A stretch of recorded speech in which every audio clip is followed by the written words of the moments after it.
A live look at Mariucci Arena, where the Golden Gophers and the Colorado College Tigers ready for what should be a great weekend of WCHA hockey.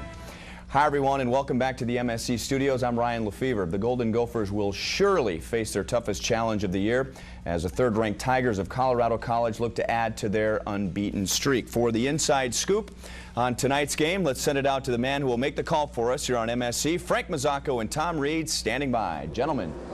Ryan Lefevre, thank you very much, and hello again, everyone. The Golden Gophers and the Tigers becoming an annual tradition as the two schools continue to battle it out for first place in the WCHA. Coach's preseason poll has the Tigers picked to finish second, Minnesota to pick fourth. What they're finding out right now, Tom, in the early going is both teams are loaded with a lot of firepower. Well, Frank, there's no question that when you look at certain teams, there's certain players also that you really expect to come to the forefront, and this is no exception. Both teams have got players on both sides. They were consistent last year, they got points. This year, once again, they're consistent, and they're the top of the order. Here is the top of the order from last year. These are conference games only, and the co-scoring champions were from CC and Minnesota. Brian Swanson for the Tigers and Reggie Berg for Minnesota, each with 34 points. As you look at the rest of the top 10, if you will, there were 4 of the 8 players in this group, or actually 4 of the 9 players, who were from the two schools combined. What's happening this year? Pretty much the same, maybe only more so. 9 of these players are from the two schools. They'll be on the ice tonight. It's going to be an awesome lineup with Darren Clark and Brian Swanson at the top. They played a couple fewer games than Minnesota. Dave Spihar and Wyatt Smith both have 5 goals. And there is a look at the rest of the scoring of the top 10. Jason Blake, the only one in that group, won't be on the ice tonight. So it should be a freewheeling affair. Both teams both playing very good defense at this stage of the season. And we'll see how it unfolds. Let's go back to Ryan Lefevre. Frank and Tom, before you go, I want to ask you this question. We all know that the Gophers recruit all Minnesotans. CC, a lot of guys from the USHL. What kind of overall impact does that have? Well, I think, first of all, Ryan, when you look at CC especially, they have brought 21 players on the road for this weekend. 17 of those players have USHL experience. Don Lucia says we go to them because they've got more experience, they've got more size, they've got a little more ability perhaps. We don't have to go through sometimes the pains of these kids learning how to play the game. And that will have a big impact on how this team performs. Ryan, if you don't mind, I might add that despite that extra experience, this Colorado team averages only a half year older than the Golden Gophers, so they're both still pretty young. Well, the Gophers have also taken some USHL guys too. So, fellas, thanks a lot. We'll look forward to your call tonight. Thanks. All right, very good. When we come back, we'll take a look at the WCHA standings as well as the world-famous byline. The face-off is just minutes away. Stay with us.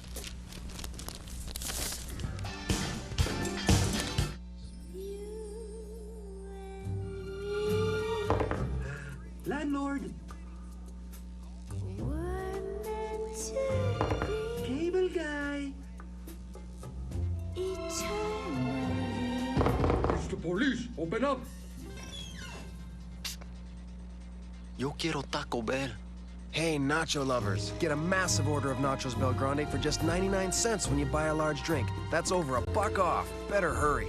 Here at J&S Auto Sales, we've been providing the same friendly buying experience for over 35 years. Think of us as your one-stop for the best pre-owned car value in town. You'll find bank and credit union financing, warranties available, and zero down. That's right, zero down delivers. Stop by J&S Auto Sales today and let us help you get into the quality pre-owned car you want. J&S Auto Sales at the entrance to Motor City.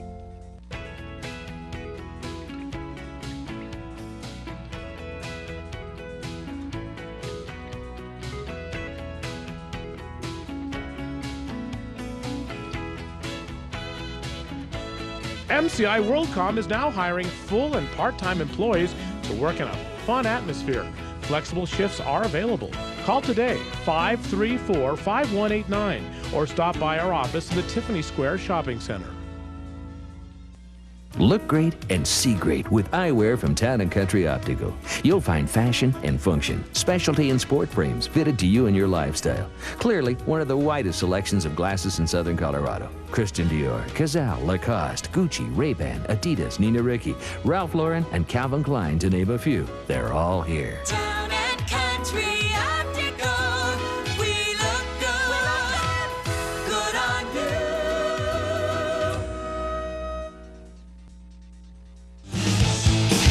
Brian Swanson has feasted on the Gophers in past meetings. This season, the senior from Alaska has 5 goals to lead all WCHA scores. Welcome back to the studios. I'm Ryan Lefevre. Drop of the puck is less than 5 minutes away. Before we get you out to Mariucci Arena, let's take a quick look at the Menards WCHA standings before this weekend's action gets cranked up.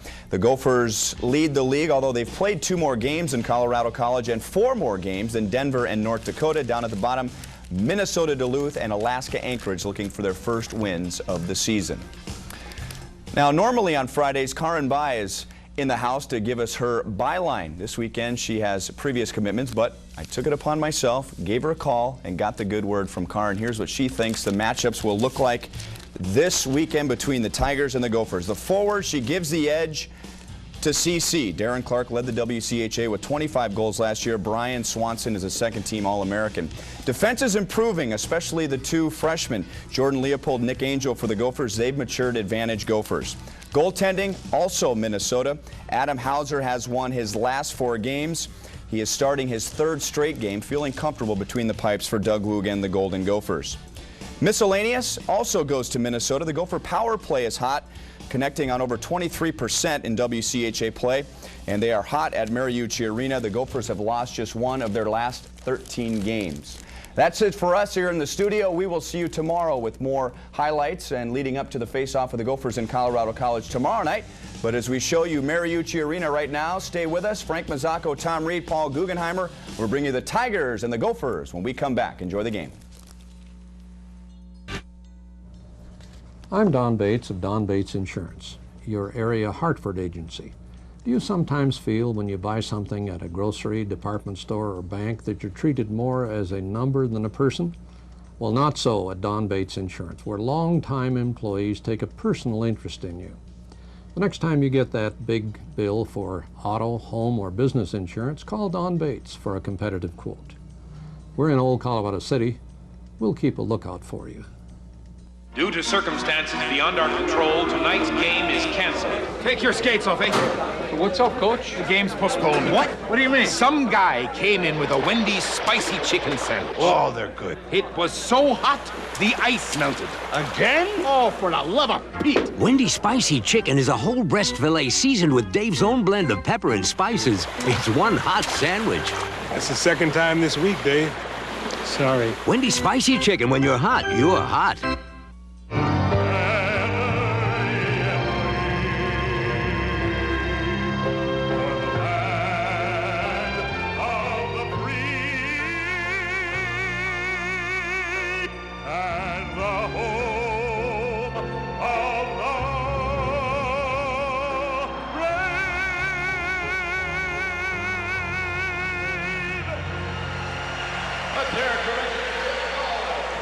Not even lousy music can overpower Jim Bowers. What another great rendition by Bowers, anyway, of our national anthem. All right, time to turn to the New Dodge Challenge and look one more time at the matchup between Minnesota and Colorado College, Tom. Well, Frank, we talked earlier the fact that Minnesota has been so powerful when they've had that extra man advantage. 31% in their last 4 games. They've only scored 12 of the 28 goals this year, a 5-on-5 situation. So the Tigers know full well they got to keep Minnesota off that power play opportunity. They need this strong first period also. They have to really set the standard. They need a solid period where they come in here and they have to work hard for the full 60 minutes. When you're on the road, you don't have to be fancy, but you have to get the job done. You look at Minnesota, they have to keep that play in the CC zone. They need to attack in there as best they can. They don't want the puck back in their own zone because they know CC has some very solid forwards that can really attack and apply the pressure to the young defense of Minnesota. But they also have to play with authority. They need to step up their game this week. Last weekend was a good start for them playing against the Badgers, winning that on the road, a sweep on the road for them. But now they come back here and they're playing against one of the top college teams in the country. They cannot afford to let up. They know it's going to be a tough till. And we think this will be their toughest challenge of the year. They have sweeps over both Michigan Tech and Alaska Anchorage coming into this weekend. And it'll be a weekend, at least a Friday night anyway, for young goaltenders. And for Minnesota, the freshman Adam Hauser and Colin Zulianello, who had 12 victories last year, a sophomore from Thunder Bay for the Tigers. Well, Doug Woog was looking for the goaltender to step up to see who's going to be number 1. Adam Hauser has earned that right, the Rookie of the Week. And this guy is a guy who is stopped 87 of the last 91 shots that came his way, only giving up 4 goals in 2:26 and 42. But the other guy is also a superb goaltender, and Don Lucia says he will be one of our keepers back there as well. Welcome to all of you watching in the Pikes Peak area throughout the state of Colorado. Thank you very much for joining us, and we are underway. Don Lucia has lined up with his starting line with his top line, Brian Swanson at center, the freshman Jesse Hermia on the left side, and Darren Clark on the right. Minnesota countering with the number 2 line centered by Berg, who gets it to Miskovich for the first big scoring chance of the game.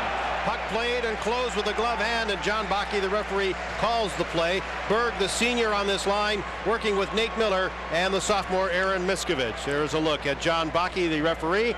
Derek Shepard will be one of the assistant refs. And there's a look at Derek, and his helper will be Randy Schmidt. Frank, a good start by Minnesota. That's what they need right off the start. You saw Berg made the nice little play over to Miskovich. Miskovich going for the net, the quick release towards the goaltender, Zulianello, able to make that save and force a face-off. Now, even though Minnesota had the opportunity to set their starting lineup last, here 26 seconds into the game, they've made a switch, and they brought the Wyatt Smith line out with Eric Westrom on the left and Dave Spihar, who has found that scoring touch of late, on the right side. Check thrown by freshman Nick Angel out at center, and it's flipped into the Minnesota end by Jesse Hermia of the Colorado College Tigers. Back to get it, everybody's all-star Brian Swanson, Scott Swanson with the puck, and he flips it down in on Adam Hauser, who has to make the save. Angel from behind his net as the Tigers are making a change early on here in period number 1. Pass intended at center ice for John Pohl, but it fails to click. And Clark puts it through the crease. Hauser intended to play it. I would think he intended to play it, but he lifted his stick up, and that puck came right through. Fortunately for Hauser, there was nobody there waiting for some garbage. Here's Doug Meyer centering it. It's in the slot, and they jam up. Mike Anderson tried to break free to get it. Meyer with a check behind the net, and it's controlled now by Paul Johnson for the Tigers, who flips it to center, and they can't bring it in. They would have been offside. Finally, it is shot in by Toby Petersen. Hauser having trouble controlling it again, this time behind the net. Now John Austin for the Tigers centers it, but it's intercepted by Dylan Mills. And Eric Wendell, who was a doubtful starter for this game, wearing number 11, is playing. Had a bit of a shoulder problem, but he has shaken the effects of that, and now goes in on a pretty aggressive forecheck. From behind the net, they quickly work it to Austin. He's checked by Wendell, who nearly took his stick away. And Austin from center flips it in. Jordan Leopold back behind the net, and he's challenged in a hurry by Cam Cryway of the Tigers. Burke Nelson in there as well, and this is Bill Cohn to drop it for Leopold, and back to his partner, Cohn, who elects to drive it around looking for Nate Miller on the right wing. Just underway at Mariucci Arena, no score between Minnesota and Colorado College. Check thrown by Miller at center ice, the puck comes loose. Chris Hartsburg was there to shoot it in. And Miller after it once more. Scooting in after the puck is Aaron Miskovich. And scooting was the wrong word. He was flying in. Here's Miller tracking it down. Miskovich first man to it, however. Miskovich in the corner, and he is tied up on the play by Scott Swanson. And waiting for the puck to come loose is Hartsburg. Hartsburg wearing number 22. The son of former Minnesota North Star Craig Hartsburg. And from center ice, here's Scott Swanson bringing it in on a right side pass. Leads to a shot by Trent Clark. It was fired way wide of the target. Frank, a good start by both of these clubs. They're skating very well. They're also playing very physical. And when you've got two good skating clubs like this, chances are the play is going to continue. There won't be a lot of stoppages. Rima with a big hit out at center ice, and he knocked Nick Angel flying. Looked like a very even collision there, but Angel got the worst of it. Smith up ice with a two-man rush to Spihar. Spihar in the slot to the backhand. Zulianello the block, and then it's cleared away by the defender on the play, Paul Manning. Here's Wyatt Smith to Mike Lyons for a long wrist shot. That skips just wide of the target. Darren Clark picks it up. He nearly threw it away, and the Tigers finally work it to center. We're seeing, Tom, as you mentioned, some real nice offensive puck movement. And now Harima at center. And Hauser will leave it there for Mike Lyons. You notice how Hauser dropped the puck there and left it just perfectly for Lyons to pick the puck up, and that is so important for defensemen and goaltenders to work together. So Hauser is 1 for 3 on successful handles of the puck in this early going. And the Tigers throw it high in the air. It comes down to Treble. He was blasted. Took a real hard hit from Mark Cullen, a freshman from Moorhead. And behind the net now to Minnesota's Ryan Treble. 4.5 minutes. I think we've had one whistle here. 4.5 minutes into the game. Pohl, who scored his first collegiate goal last weekend at Wisconsin, got it as far as center, but it's driven right back in, and Treble will pick it up. Treble, the junior from Bloomington Jefferson High School, gets it to center ice, and then it is driven right back in by Justin Morrison. Frank, this is a terrific pace for both of these teams right now. It's just up and down, and both teams have handled the puck. Good, crisp pass all the way around. Fryway dumping it in. Pohl, first man to the puck. Oh! Blasted right out from underneath his bucket. And here's Anderson. He takes a hit, but Minnesota maintains possession. Pohl can't find the helmet. He'll have to go to the bench. And the Tigers regroup in their own end. He looked in his helmet to see if his head was in there, but fortunately it wasn't. Now from the scramble in the slot, a check by Pat O'Leary forces the play deep into the Minnesota end. O'Leary engages a little bit in the corner, and there's Bill Cohn to come in below the check and comes away with the puck. Cohn to the line to Wendell. And Wendell is tied up, and Paul Johnson takes him and the puck to the corner. Tigers work it to the far side. Now onto the stick of Austin. Austin from center, looks to the left wing, feeds it ahead, and it just hopped away from the Tiger player, Ian Petersen. Here's Petersen behind the net. Brent Clark tried to center, that hits traffic. Hartsburg in the corner, and it's taken away by the Gophers, led by Berg. This is 3-on-2. Berg bringing it in with Sendon and Wendell, and Swanson. A marvelous play to rub out Berg, and that's, now he's just thinking about where that puck might be, but he played it extremely well. Lions back at his own line.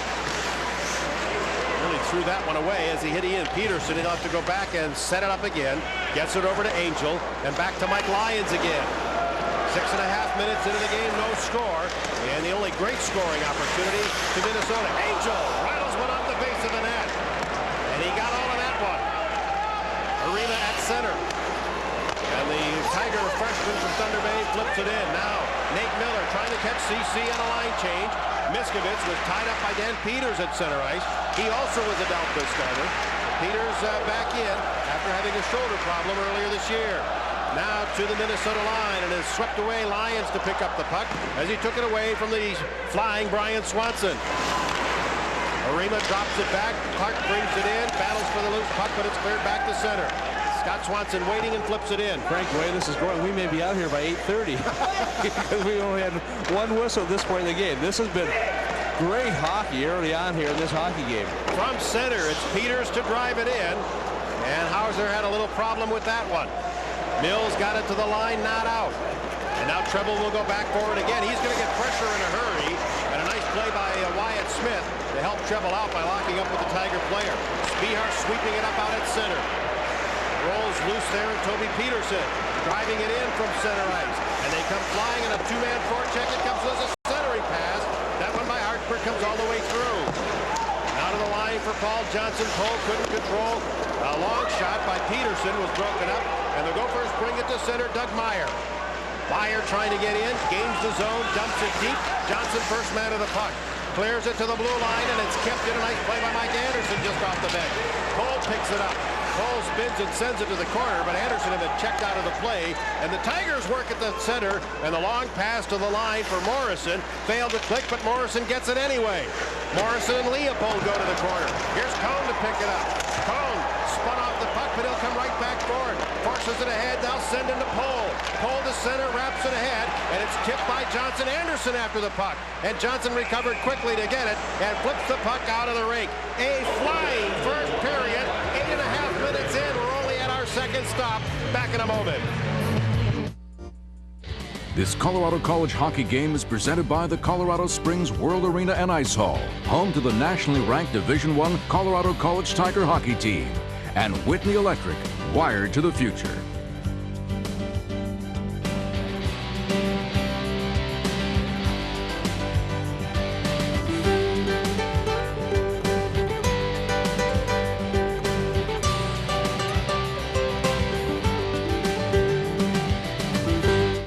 There's a look at the all-time series between these two hockey clubs. Minnesota leading in that department, the number of wins, but last year was all CC as they won the 2 games here in Mariucci and the 2 back at the World Arena in Colorado Springs. And in the last 8 games they've played here, Frank, CC has won 5 of the games at Mariucci. Dominated pretty well. First game of the series played in 1947, 51 years ago.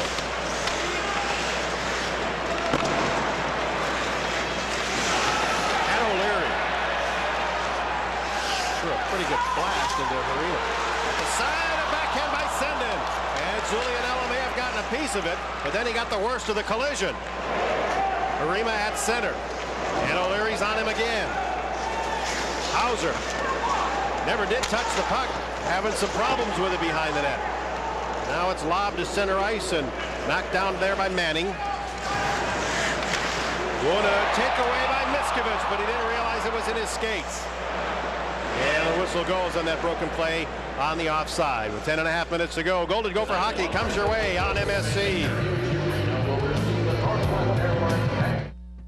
At Perfect Teeth, we know that friends, family, and hobbies fill up your spare time, and the dentist may not be high on your list. But quality dental care doesn't take much time, and the benefits last a lifetime. Our dentists are experienced, and our state-of-the-art office is conveniently located. So if you're looking for affordable and thorough dental care, come to Perfect Teeth, and we'll give you something to smile about. Brighten your smile with our $199 teeth whitening special. Call 579-8799. Perfect Teeth, serving the dental needs of the Front Range. This is pretty obvious, we think. Our shell check of the game. I don't think there's any question right there. You could see as Cryway was coming in there, Pohl was not looking where he was going. He's looking down for the puck. That's a mistake you make as a freshman, and you don't make too many of those. He will remember it for a while. I didn't realize he did actually find his bucket there, didn't he? But he couldn't get it back on. He thought it was his anyway. Nate Miller could not hold the zone, but the puck never went back in, so there's no offside. Treble, it's tipped in by Miskovich and redirected right back out. The shots are 4-2 in favor of Minnesota. We're at exactly the halfway point of period number 1. Frank, it's interesting. They went 8 minutes and 6 seconds without a stoppage of play. That's a long time to go. And so often you'll see a game becomes very choppy with all the whistles. That is not the case. And when you've got 2 good skating teams like this, both Don Lucia and Doug Woog emphasize skating. Strong physical play, but skating is critical to win hockey games. And it certainly was shown here in the first period. Another thing that does, it gets all 4 of your lines into the flow of things in a hurry. That's if you're able to get to the bench in time to make those changes. Wyatt Smith's line out for Minnesota. Mark Cullen, the freshman we talked about from Moorhead, is centering this line with junior Toby Petersen on the left. And big Justin Morrison, a 6'3" winger from Los Angeles, on his right. Justin Morrison wearing number 15. So might want to keep an eye out for him. Manning playing it up on the far side. This is Morrison. With skates, he's at what, 6'6" perhaps? He even looks bigger than 6'6" out there. Puck turned over at center. Westrom, Eric Westrom driving it in. And Westrom is among Minnesota's hot players of late. Eric Westrom, the sophomore, on a 3-game scoring streak. Mike Stewart, perhaps the most highly touted of the freshman class for the Tigers, dumps it in, and then he goes off on a change. Cone to center, and this is Pohl. With the helmet, he brings it in. And the shot turned away by Zulianello. Pohl gets his own rebound, but he's dropped behind the net. Not sure if it was Swanson or Peters that got it. Yeah, it might have been Dan Peters who brought him down. Yes, it was. And Cryway with a long shot. That just missed. It is back to Peters out at center ice. Peters from Cottage Grove and a sophomore Mike Colgan from Rochester. The defensive pair out now for Colorado College. And O'Leary throws a check into Burt Nelson as he dumps it into the Minnesota end. This is Mike Lyons to Mike Anderson, who gives it away. Gets some help, however, from O'Leary, who drives it in deep. And the first man of the puck is Paul Johnson. He is spun around, jammed up. But it's played to Harima at center, the top line. The Brian Swanson line is out. The drop to Scott Swanson, back to Brian Swanson. He rolled it right across the open goal mouth, but it wouldn't go in. Here's a shot blocked by Mike Lyons. And the loose puck is taken by Nick Angel. He is forced right back into the zone by Swanson. Brian Swanson is playing as physical a game as I've seen him play. Frank, he is one of the best in WCHA. Sendin. Backhand. A goal. The red light is on. There might have been a penalty anyway. I believe it will stand. And Minnesota should have the first one on this one. A great rush up ice by Stuart Sendin.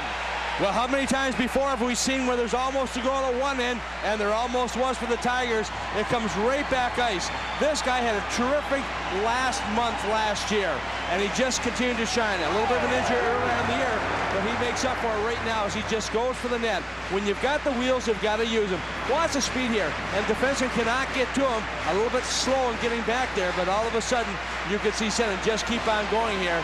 And at the same time, you saw Scott Swanson trying to hook him, but he didn't have the speed. As a defenseman, you try to pull him back if you can, even at a cost of a penalty, but he couldn't get to him, and that's because of the overpowering speed that he had. Just goes for the net. Zulianello goes down, can't handle it, and the Gophers are on the board, scoring their first goal on their sixth shot of this hockey game. With each replay, that goal got better looking. Boy, did it ever. Now, a bit of a concern here is they have not posted the goal on the scoreboard yet.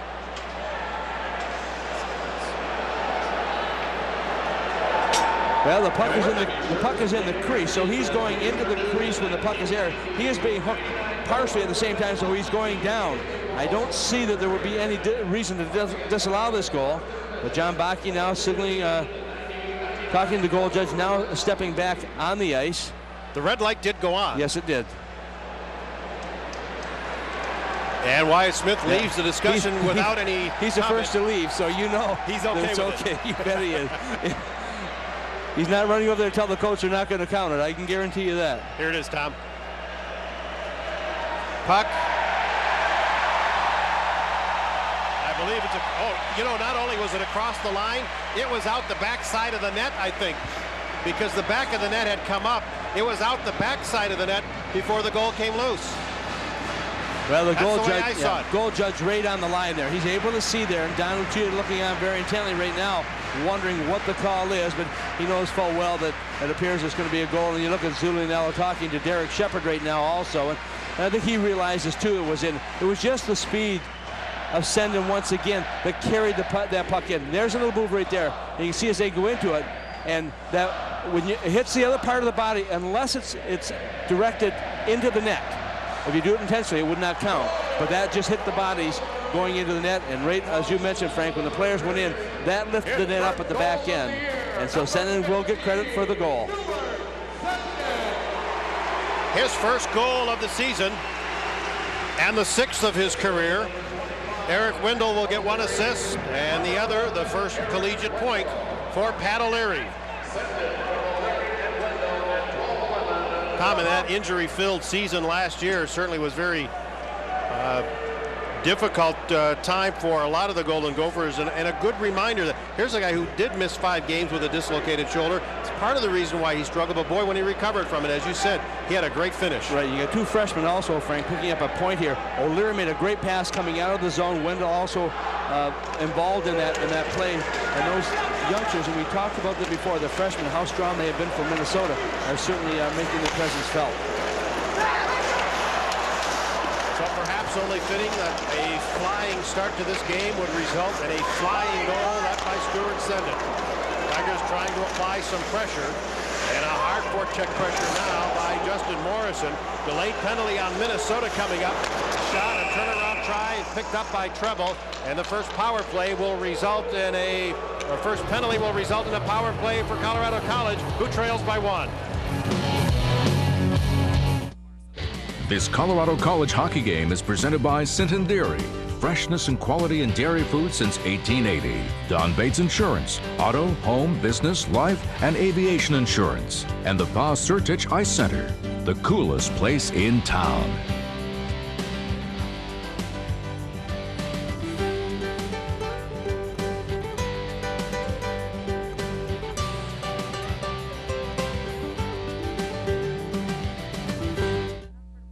MSC and Cox Insurance give away an autographed hockey stick during each Gopher hockey telecast season. Our winner tonight is Jason Lettinen from Colorado Springs. That's down near an outrage. No, I'm just kidding. Well, that worked out pretty well. They could just put it on the team bus and take it back with them. Saved the 32 cents or whatever. No, it's a bigger stick than that. The address is Post Office Box 50066 in Minneapolis. Nominal cost you is 32 cents or 20 cents per postcard. Power play, the penalty to treble for holding at 12:38. Nice play by Western coming back there. Anderson had taken a look, then did not look when he made the pass. It was intercepted, came right back. Western very quickly escapes from back there to help out defensively. In the slot, Scott Swanson, took some time to make sure he had control. Hark has problems with it. Nice pressure applied by Minnesota's Anderson. And a puck rolls high in the slot, and this shot by Swanson takes off and goes up about a dozen rows or so. What an effort also by Brian Swanson. As you look at Scott Swanson, they are not related at all. Scott Swanson, one of those premier defensemen we talked about, out of Cottage Grove, went to Park Senior High School in the state of Minnesota. 6'2", 205 pounds, and a Washington Capital draft choice back in 1995, and played one of those guys who played USHL, played in Omaha for a couple years where he was their best defenseman and the MVP. One of the league's premier players. And the thing was last year, Frank, he played with a cast on his wrist, so there were some mobility problems, but he never complained about it. He played all the games, and all of a sudden now he's got that cast off. You'll see how much better he will get. He's got full movement. And the folks in Colorado Springs are talking about All-American type possibilities at the end of the year. And I'm not sure why nobody's not mentioning it for a Hobie Baker either. No, Clark. When you have a Brian Swanson, you got a Scott Swanson. Yeah. You got a Clark. I mean, you got a few players that very well could be looked at for that honor. Nate Miller got the tip of his glove to get it out of the zone. And Toby Petersen back to get it. 20 seconds on Ryan Treble's penalty. And Harima jammed up at the line. The freshman for the Tigers out in this early manpower advantage. And Peters back to get it. Penalty killer for the Golden Gophers. About to do the job here. Cullen coming out of his own end. And they work it up on the far side. A quick shot blocked by Nick Angel. The shot was taken by Ian Petersen. The penalty to Treble is over. The Tigers did not get a shot on goal on that 2-minute power play. And here's Ian Petersen with the puck. It hits a skate. Swanson right back there to get it. The defenseman Scott shooting it in. Dylan Mills in the corner. Wyatt Smith blasted off the puck, and then he was blasted from behind and knocked down as Cole gets it ahead to Mills. Mills dumps it in. Nice little short pass by Cole there to get it over to Mills. Doesn't have to be a long pass, nice and short, but get it to a player who's in the open. Well, it just changes the perspective of the rush so much. Yep, it sure does. Now you got the defenseman who's got to react to an entirely different situation. And Paul Johnson back to get it, and Cole after him. And a hit on the near side, thrown by Doug Meyer. And here's Treble. Meyer jumps on the loose puck. The Minnesota freshman from Bloomington drives it in. They leave it there. Meyer battling for it. And it's played by Hartsburg up on the far side. Cone drives it in. Hartsburg after it again. And here's Cone to keep it in the zone once more. Check thrown by Wendell. Cone tied up at the point. Could not keep it in, but he finally gains control. Flips it in, and it's flipped right back out. And now Leopold. Right side pass, Wendell. Looking for Senden. That goes all the way through. Stuart Senden. Jammed up. Wendell gets the puck. Spins. Tries to backhand it.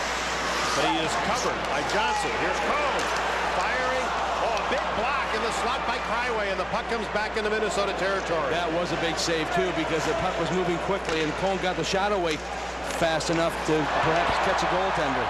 Broken play. Wendell shot. And Zulianello just got a piece of it. And boy, Minnesota capitalized on that turnover. It was technically a turnover, but it was just one of those strange plays where the puck takes a bounce in your favor. Frank, they're playing exceptionally well. They're skating well. They're passing. But also the intensity of this hockey game is very strong by Minnesota. Here's a turnover. Spihar had it for a moment, then he was knocked off his skates after it again. And it's swept away at the last second by Paul Manning. And Colorado College will regroup. Bryant Swanson going cross rink. Peters drops it back, and it's flipped in the zone deep. I think by Paul Johnson again. Here's Clark after. He couldn't get control. And now it is played by Lyons out of the zone. Peter, Cullen at center, knocked down by Spihar, at least the puck was. And now it's played by Colgan ahead. Colgan looking for Clark, a good block in the slot by Angel, and a great job to gain control. He's checked but still hangs on to it, and finally got it ahead, and Westrom will shoot it down the rink, and Minnesota will be called for icing. Wow, what a fun first period. 2.5 minutes to go. Minnesota has a 1-0 lead.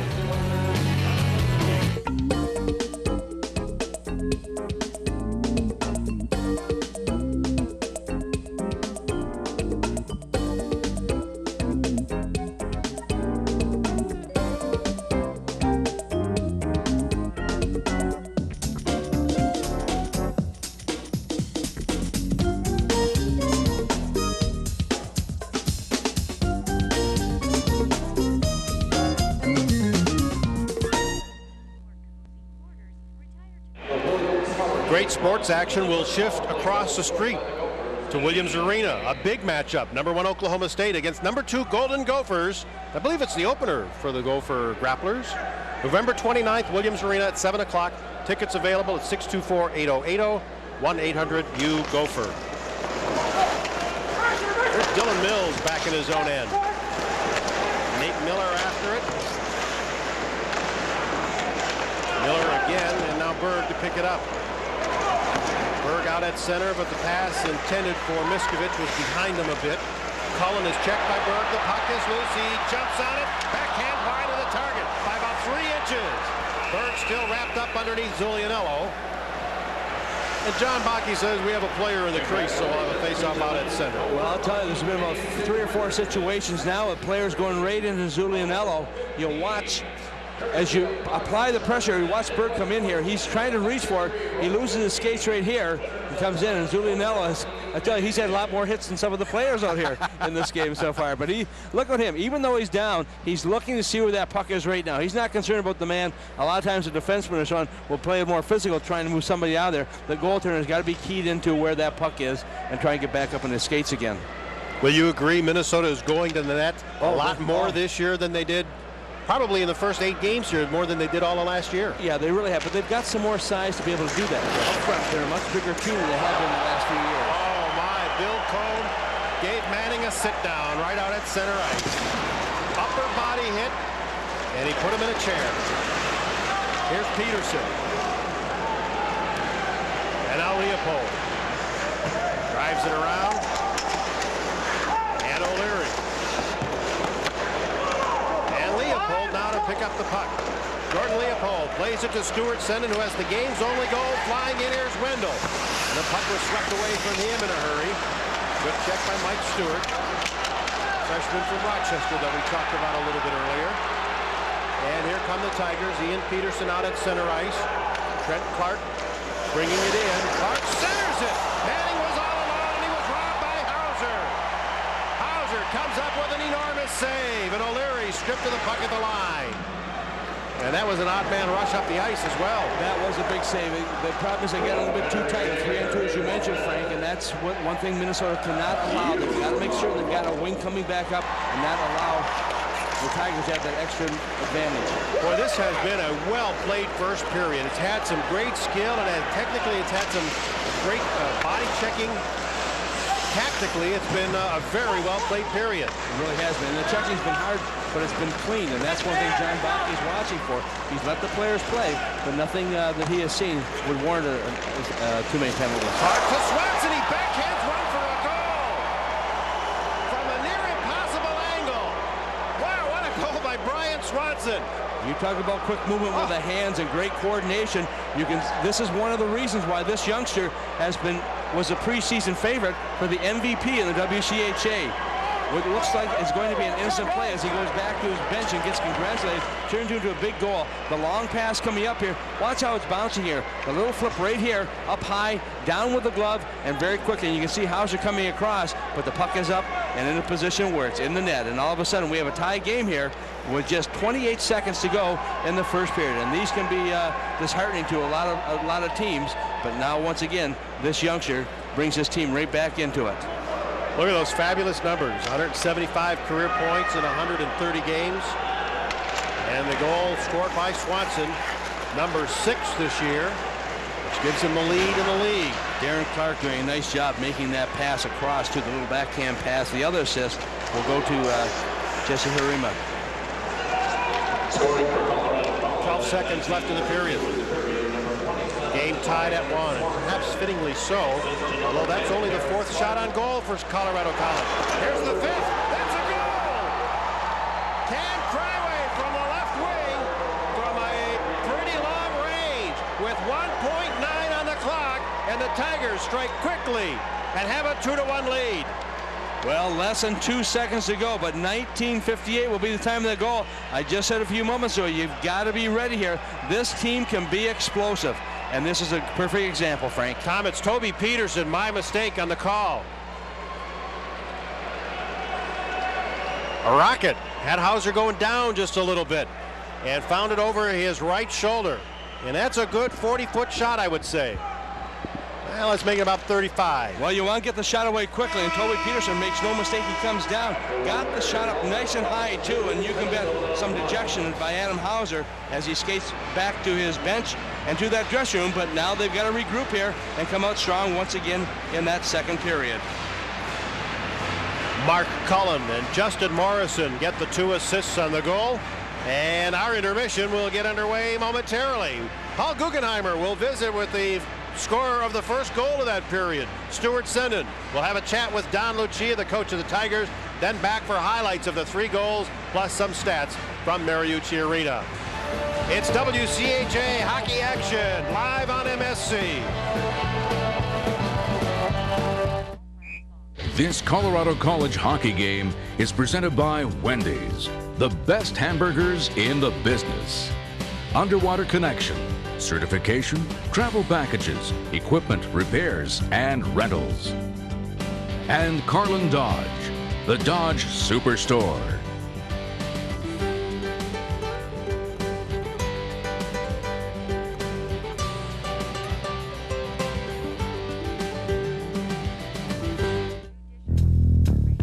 For those who have always been attracted to power, Dodge Dakota has the only available V8 in its class. Now when you buy select Dodge Dakota Club cabs, you'll get a 230 horsepower Magnum V8 at no extra charge. Why would someone want a truck with this much power? We think it has something to do with their childhood. Now get a $500 cash allowance on a Dodge Dakota. TLC is up to something big. It's 3 hours of sizzling subterranean TV. Feel the rush. Ignite the power. Get the lowdown on hot tech. It's a story so big, someone put a lid on it. Megatech premieres Sunday starting at 8 Eastern, 7 Central on TLC. Adventures for your mind. Back live at Mariucci Arena after 1 period of play. It's the Colorado College Tigers leading the Gophers by a score of 2-1. Paul Guggenheimer joined now by the sophomore from Alexandria, Stuart Senden. And Stuart, kind of tough to be dominating that first period the way the Gophers did and then have a bad last minute like that. Yeah, it was really tough. I think we came out strong the first period. I mean, we knew it was going to be a tough game tonight, and we just went 1, 2, 3, 4 with lines and no penalties. So, I mean, the flow of the game was on. And I thought we dominated the first 15 minutes of the game. And then the last 5, I think we let down a bit. The first 8.5 minutes or so of the game, there were no stoppages. Can you ever remember playing a game at any level of hockey where that's happened? No, actually. Usually in the first probably 3 minutes, there's always a penalty. Because the coaches always say you got to get into the game, make that hit. Sometimes the hits aren't always fair, so there's a penalty called. You had a nice goal, certainly a nice bit of perseverance on your part. Describe the play as you used the body to get the puck into the net. Well, here I go. I got a pass from Pat O'Leary. I was just cutting to the net there. I saw the goalie was giving me the left side, so I made the move, slid it in there, ran into the goalie, and there it goes. I wasn't even sure the goal was in. You'll see me look up at the pipe there. You were looking up to see if the red light was on, weren't you? Yeah, that's right. Strictly by design there, as you got the knee on the puck, knocked it into the net, and I guess after coming off of that shoulder injury, you'll take the goals any way you can get them at this point. How's the shoulder doing right now? I think it's doing really well. I mean, I'm surprised how good it has been. I mean, last year, my first goal wasn't the prettiest goal, but you take them as you get, and right there, you take it as you get it. All right, and hopefully you can get some more, and the Gophers can rally, trailing 2-1 after one. Stuart Senden, thanks for joining us. Thank you. Stuart Senden of the Gophers joining us after one period of play. As I mentioned, CC leading the Gophers by a score of 2-1. In a moment, we'll talk with Tigers head coach Don Lucia. You're watching college hockey on MSC.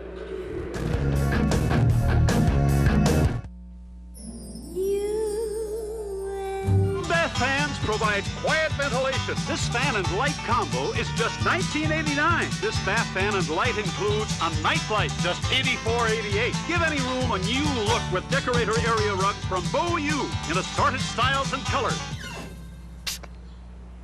Yo quiero Taco Bell. Hey, nacho lovers, get a massive order of nachos Bel Grande for just 99 cents when you buy a large drink. That's over $1 off. Better hurry. I think I've got diving fever, 'cause the only thing I can think about is going back to Underwater Connection. You've always wanted to try it. We say, why wait? Come in to Underwater Connection today and sign up for our free introduction to scuba class in our on-site pool. This is as good as it gets, something you'll never forget. Underwater Connection.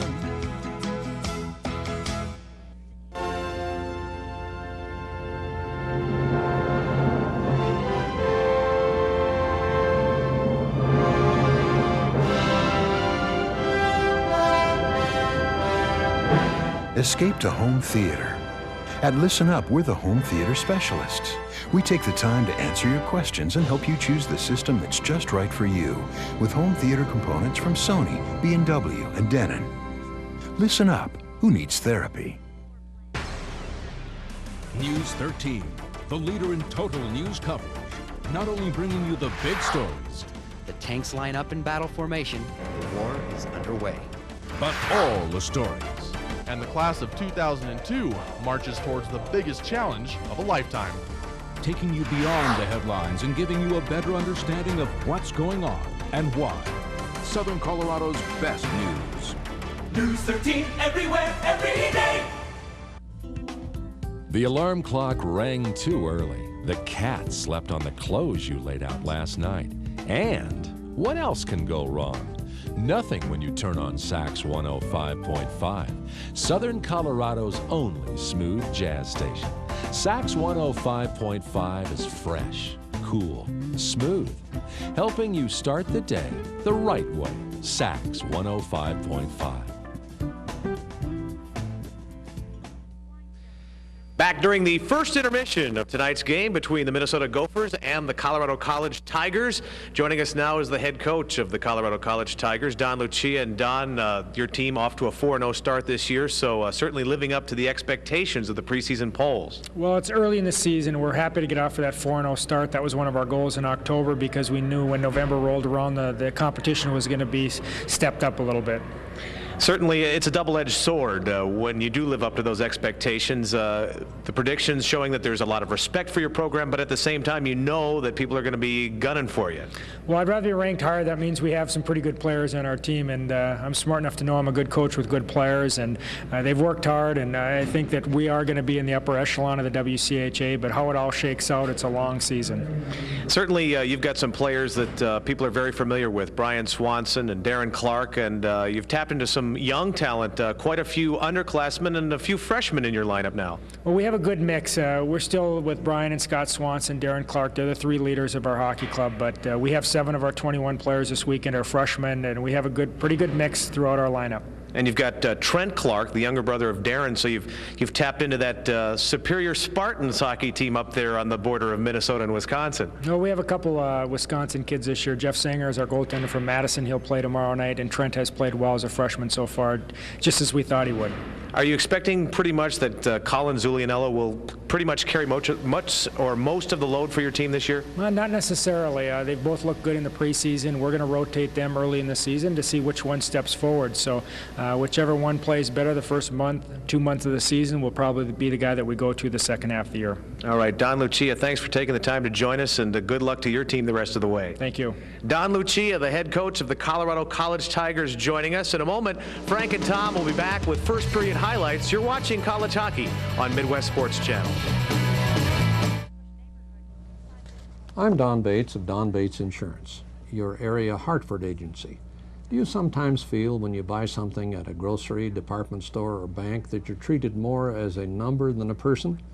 Well, not so at Don Bates Insurance, where longtime employees take a personal interest in you. The next time you get that big bill for auto, home, or business insurance, call Don Bates for a competitive quote. We're in Old Colorado City. We'll keep a lookout for you.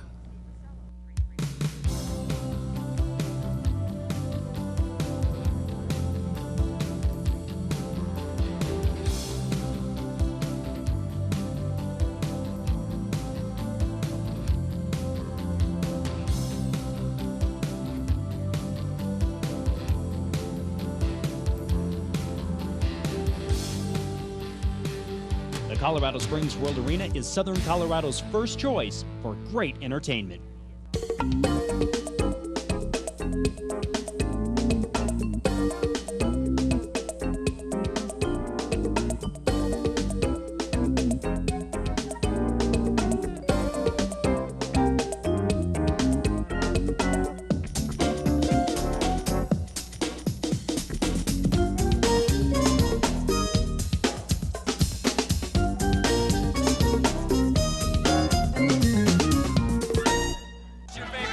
It was the big political showdown, and no one covered the 98 vote like News 13. With complete team coverage from Denver to Pueblo to Colorado Springs, News 13 was first to bring you the ongoing results in the local and state races. When the other stations returned to regular programming, only News 13 remained live, bringing you the most local prime-time coverage. Southern Colorado's source for the 98 vote. News 13, everywhere, every day. It's the largest food drive in Colorado, the Care and Share Harvest of Love, and students all over El Paso and Pueblo counties can pitch in to help. Just bring 1 pound of non-perishable food to school by November 25th. Area residents can bring their donation to any of these sponsor locations. Help us stock Care and Share shelves for the holidays ahead. And remember, You get the difference! sponsored by Long Scruggs, Conway's Red Top, Memorial Hospital, and your Lincoln Mercury dealers. College Tigers with 2 goals in the final 32 seconds of the period, actually the final 28 seconds of the period, and they rally to take a 2-1 lead over the Golden Gophers in a fast-paced, fun first period of play. I think that that fast pace was a big reason why Minnesota would get on the board first and to get the goal from Stuart Senden. Frank, they came out with a lot of intensity. But watch a nice little pass right here. You got to make sure it's right on the money, and you'll see Senden right here as he takes it, and he just flies for that net. The play keeps on going. He goes right into the netminder, but all of a sudden it's in there. All right, the Tigers would get the first of their 2 at 19:32. This is a great shot by Brian Swanson. It is, but watch the pass by Clark here. He'll come in here. This little flip pass on the backhand comes up nice and high. You have to use the hands. Swanson just takes it, very gingerly puts it down on the ice, the quick stick, and all of a sudden he's got it over top of Hauser to put it in there to tie it up at 1 apiece. That's a goal by a born goal scorer. Now, perhaps a soft goal from long range would give him the lead. This is a good shot. There's no question. He really unleashed one here, and he's pretty tight in here. But you see Hauser to a little bit to his left there. He left that opening. That's all it took for Petersen to find it. 3 freshmen get points on our Treasure Island scoring summary. O'Leary on the first goal by Stuart Senden, then Harima on the Brian Swanson goal, and Cullen getting the assist on the Toby Petersen goal. And that's the scoring. You see goals at 19:32 and 19:52. And we are in a racehorse kind of a game. Tigers have a 2-1 lead. Due to circumstances beyond our control, tonight's game is canceled. Take your skates off, eh? What's up, Coach? The game's postponed. What? What do you mean? Some guy came in with a Wendy's spicy chicken sandwich. Oh, they're good. It was so hot, the ice melted. Again? Oh, for the love of Pete. Wendy's Spicy Chicken is a whole breast filet seasoned with Dave's own blend of pepper and spices. It's one hot sandwich. That's the second time this week, Dave. Sorry. Wendy's Spicy Chicken. When you're hot, you're hot. Sinton quality checked fat-free milk. Healthy. Get all the nutrients of whole milk, but not all the calories. You're the best thing that ever happened to you. You lightened up, yeah, you've seen the light. Enjoy the great taste that won't go to your waste. Sinton quality checked fat-free milk. Delicious. Enjoy all the fresh goodness. Enjoy the great taste that won't go to your waste. Sinton quality checked fat-free milk. Higher standards, fresh taste that won't go to your waste.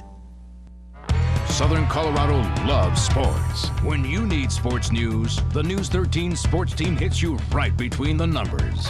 We're at every game, with every team, at every moment, bringing you the highlights, the lowlights, and every light in between. You need sports news, so turn to News 13 Sports. We don't just take you to the game, we give you the best seat in the house. News 13, bringing you more local sports.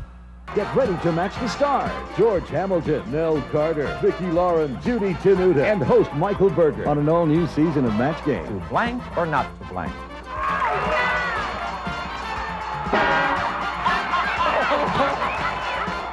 The match is back. I'm there for you! It's the most fun you can have. Yeah, I'm there! Blanking. Play the Match Game, weekdays at 10:30 on TV 13. Whistle. Gave a penalty coming here. Throws it on net. Goal! The Tigers win the opening faceoff in the brand new Colorado Springs World Arena. The Tigers beat the Pioneers 3-2. Colorado College Tiger Hockey only on the Jock, AM 1240 KRDO.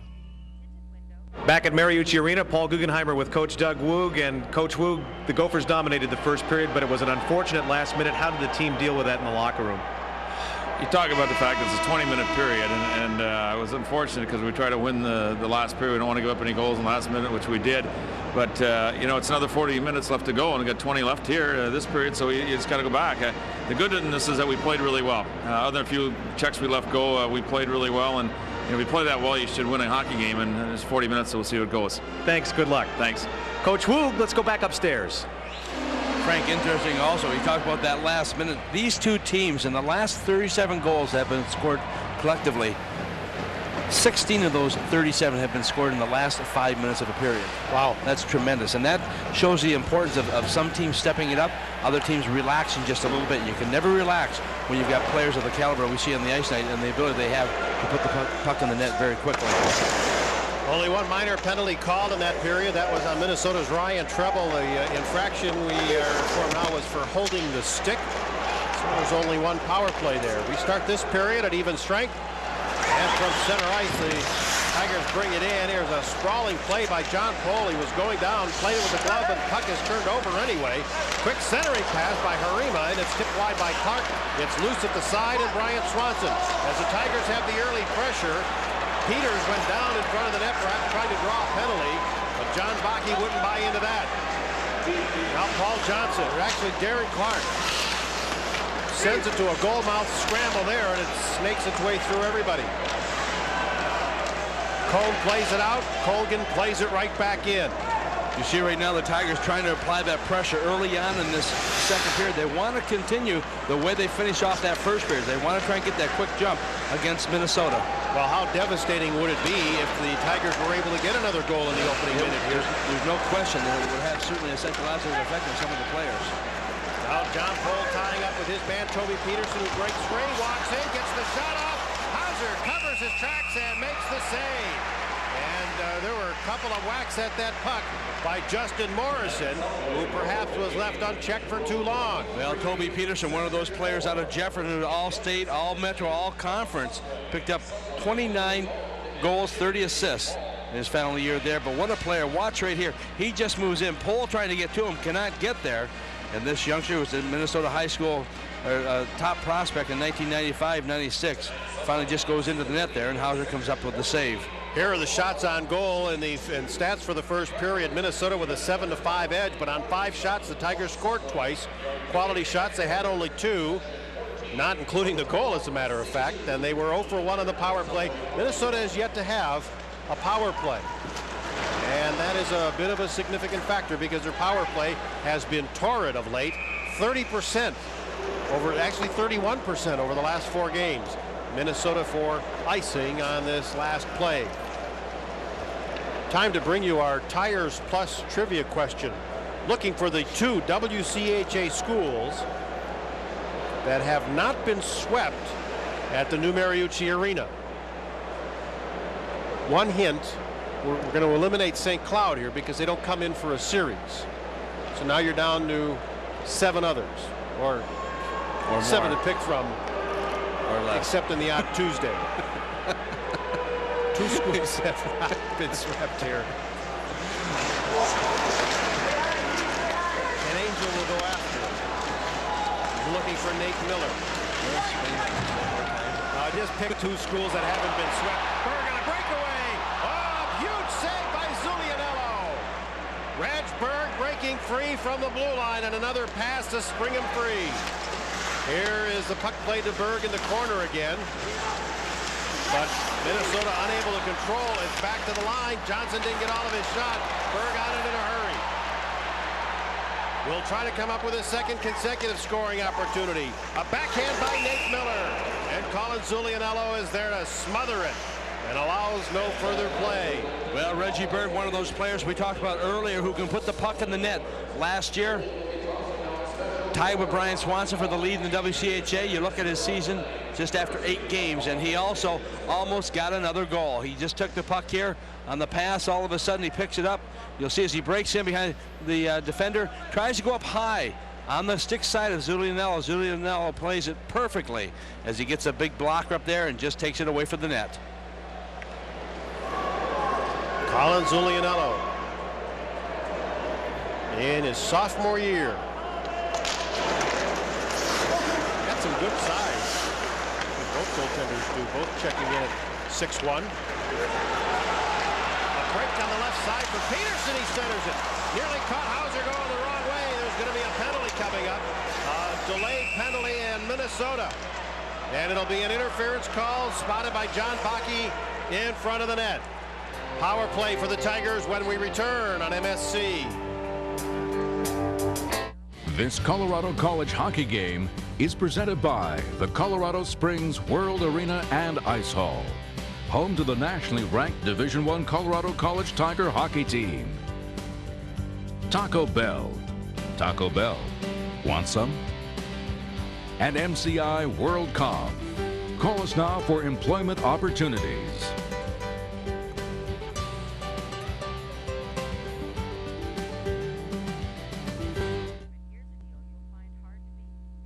Power play is going to go to the Tigers again. Look on the right of your screen. You can see Wyatt Smith coming in there, trying to stay with Justin Morrison right to the net. And he had to give up some ground there. Morrison a little bit ahead of him. And Morrison, 6'3", 210 pounds, has got some size. Wyatt takes the interference call over shorthanded. Right now in the speed game, Minnesota is losing. I think they're losing a lot of those one-on-one races. And finally, the puck was played with a glove hand to somebody. Well, that should bring the faceoff outside the Minnesota zone. A little pressure being applied right there. As you look at Ryan Treble, the younger brother of Danny Treble, who played for the Gophers his 4 years of college hockey. Minute and 48 on the Tiger power play. Quick reminder that this copyrighted telecast is presented by authority of the Regents of the University of Minnesota and may not be retelecast in any form without the express written consent of the Regents of the University of Minnesota.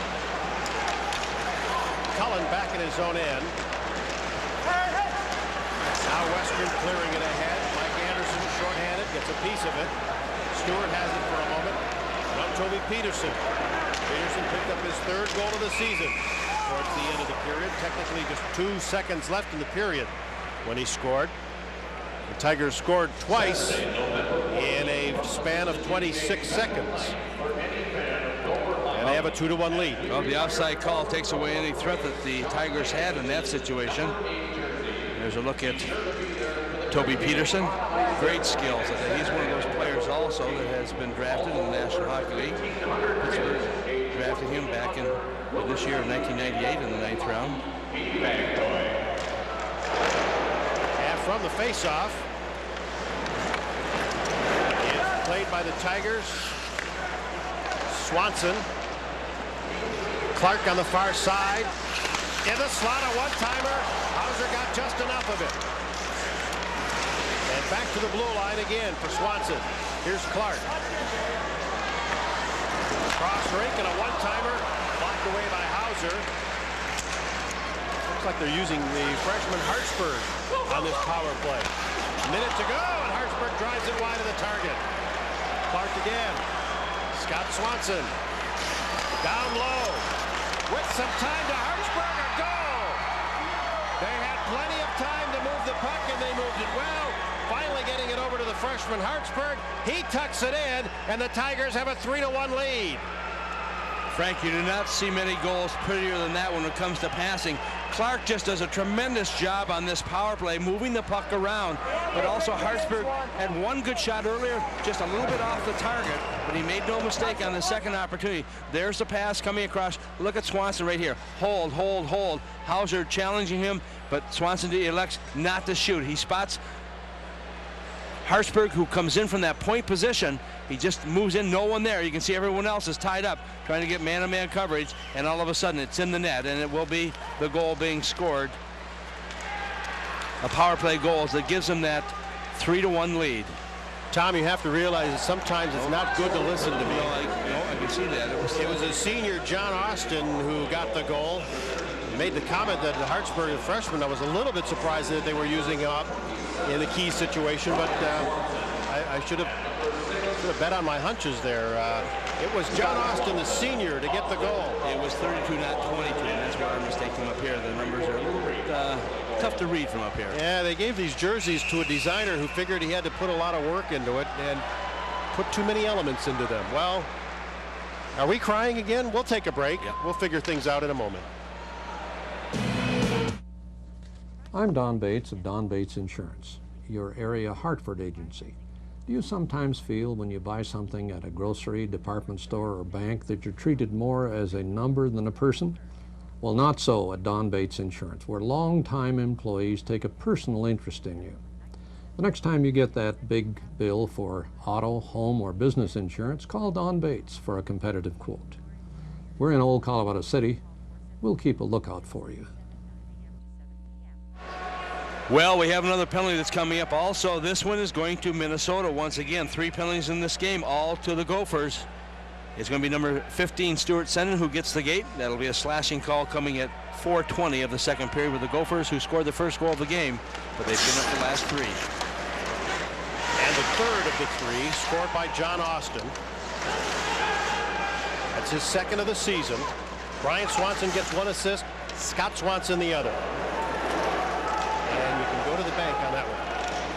Westrom battles to get it loose, pokes it ahead. Mike Anderson shorthanded, carries it in, lines it up, lets it go. What a good release on that one, and it was a really dangerous shot. Zulianello with the block, however. Behind the net now, Toby Petersen to pick it up. Petersen with the go-ahead goal in this game.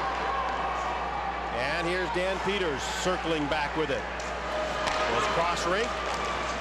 And from center, it's Mike Stewart to drive it in. Mills takes a whack at it. Treble after it in the corner for Minnesota, wearing number 5. And the puck finally underneath Dylan Mills in a dangerous enough spot.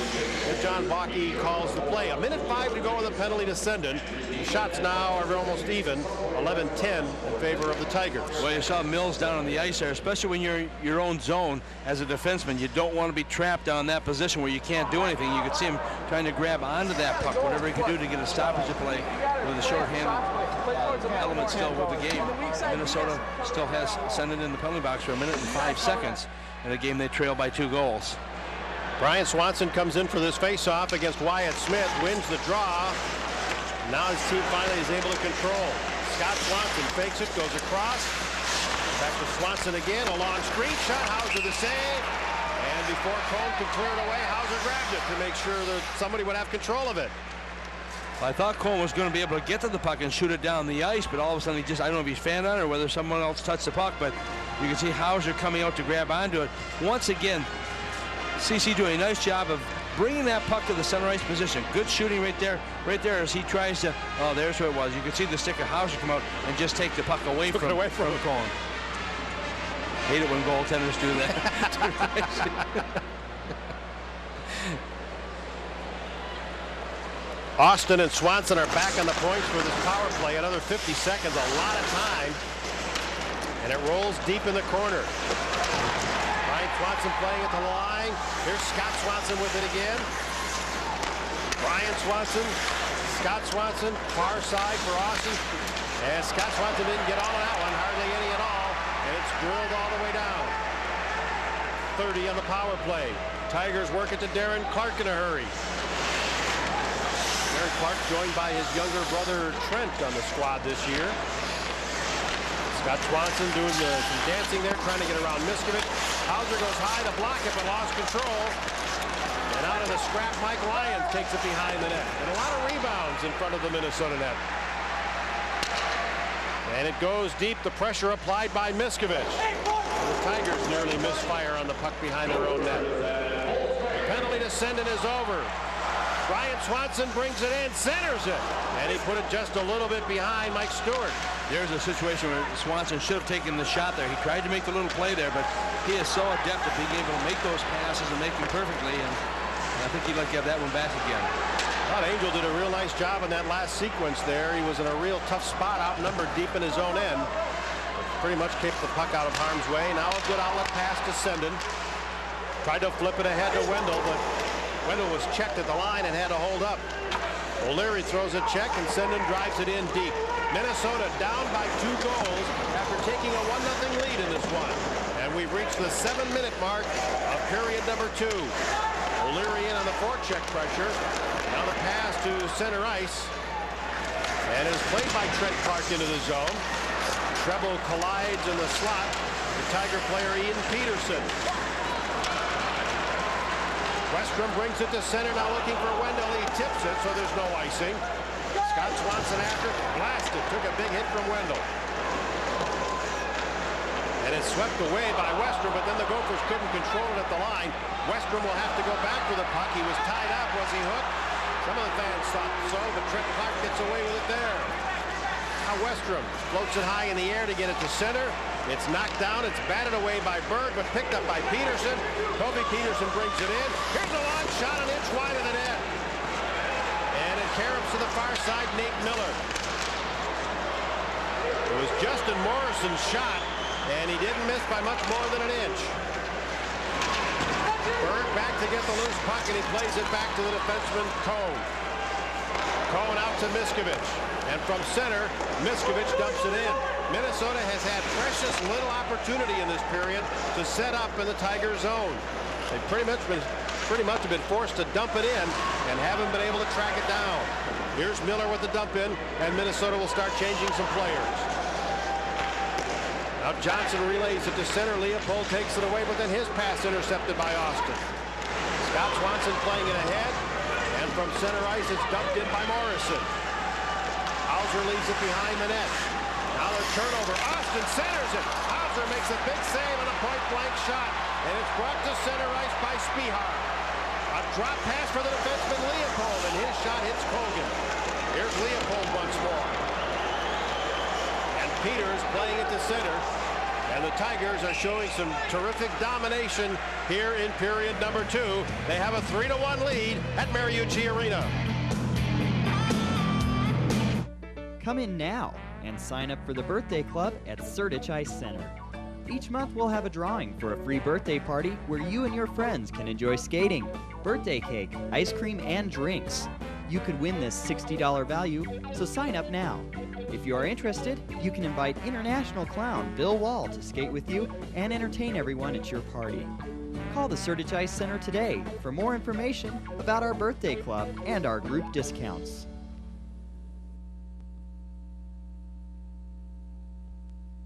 CC Hockey is brought to you by Perfect Teeth. 4 shots in this period. The Tigers have had 9 shots and been rewarded with 1 goal. I think they've got a chokehold on Minnesota right now. Oh, Angel to Westrom. And the shot deflects high off the glass. Spehar turns and shoots. Blocked by Peters. And the Tigers get the rebound, and it's brought by Brian Swanson to center. Well, no sooner do I say that than they get 2 great scoring chances. Say it again. Here's Smith. Fires at the line. It's blocked. It broke his stick. So he bats it with a glove. Got to use whatever works. Whatever tools God gave you, you use them. And now Clark with a drop pass. Scott Swanson plays it ahead to Brian. Pohl gets it. Goes cross rink, and here's Sendon. Speeding in over the line. And they're forced to dump it deep. Meyer after it, but Clark takes it away. Pass broken up by Pohl. Now broken up by Mills. Sendon takes a look, knows he's onside, brings it in deep. Leaves it now for Meyer. Meyer chased behind the net. Meyer is tied up. Here's a shot stopped by Zulianello. Nice coverage by the Tigers, and it's back to center ice and Mills. Nice play by Treble also, moving in from that right defense position to get the shot. Offside at the blue line, called by Derek Shepard, and we'll bring you the answer now to our Tires Plus trivia question. We were looking for just 2 schools. I'm looking for the same state. Yeah. All right, that's a good clue, Tom. I couldn't figure out where you were going. Confusion. Yes. What 2 WCHA schools have not been swept at the new Mariucci Arena? And you're right. I think you're right. The Tigers and the Denver Pioneers. And we were eliminating St. Cloud because they only come in for 1 game, so they can't be swept here. You knew that. That's what I was getting at. Didn't you know that? That's what I was getting at? Mills from center, and he floats it in off the glass. Standing behind the net. Bert Nelson leaves it. Austin brings it ahead. Austin has the 3rd of the 3 Tiger goals. His was scored on a power play. Highway centering pass hits the back of the net. Treble after it. Nelson in on the forecheck, ties up there with Mills. Pressing the play to keep it alive was Harima. Here's Wendell. Out at center ice, intercepted. In turn taken away by Anderson. Off a skate, and it jumps to Cryway. And he floats it in deep. There's a difference. When you make the pass, you got to get it to the stick. If you don't, if it goes off the skate, the chances are your teammate may not be able to handle it, and the flow comes right back towards your zone again. Unless you got a Velcro puck and Velcro greasers. Stick is better. Paul Johnson out at center. Brought in by Ian Petersen. Played around by Chris Hartsburg. Clark has it. Hartsburg looking for it. And a bump, and Berg gets the loose puck. Berg to Miskovich. 1-on-1. Scott Swanson is back. Now 3-on-1. In the slot, and Cone was hard by Zulianello. Nice setup by Berg. And Cone was the sleeper on the play. 3-on-3, they bring it in. A drop pass and a shot turned away. Shallow angle. It's Petersen playing it to the line. Johnson trying to hold his own, can't. Forced outside by Berg, and then Cone was blasted up high by Johnson, but the play already whistled on the offside. 8:06 to go, period number 2 in Minneapolis. CC Hockey is brought to you by Perfect Teeth, serving the dental needs of the Front Range. Phantom Canyon Brewing Company, voted best brew pub in Colorado Springs. For the best used cars, visit one of our 3 locations, J&S Auto Sales, Courtesy Motors, and Frontier Motors.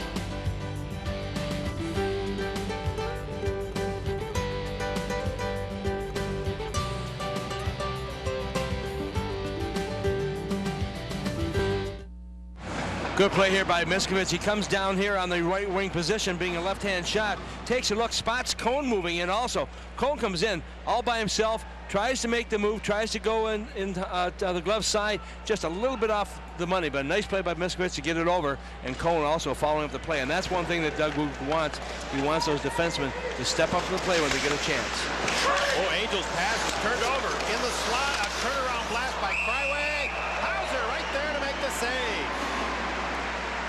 Well, Hauser is Toby Petersen on that last chance. Hauser has come up with a couple of key saves in this hockey game. You look at the intensity right here, but all of a sudden Minnesota not able to control the puck here. And as you mentioned, Petersen, watch how quick he does this. The quick turnaround and the quick release. And there's Hauser right down, puck nice and low on the ground, looking for perhaps the 5-hole.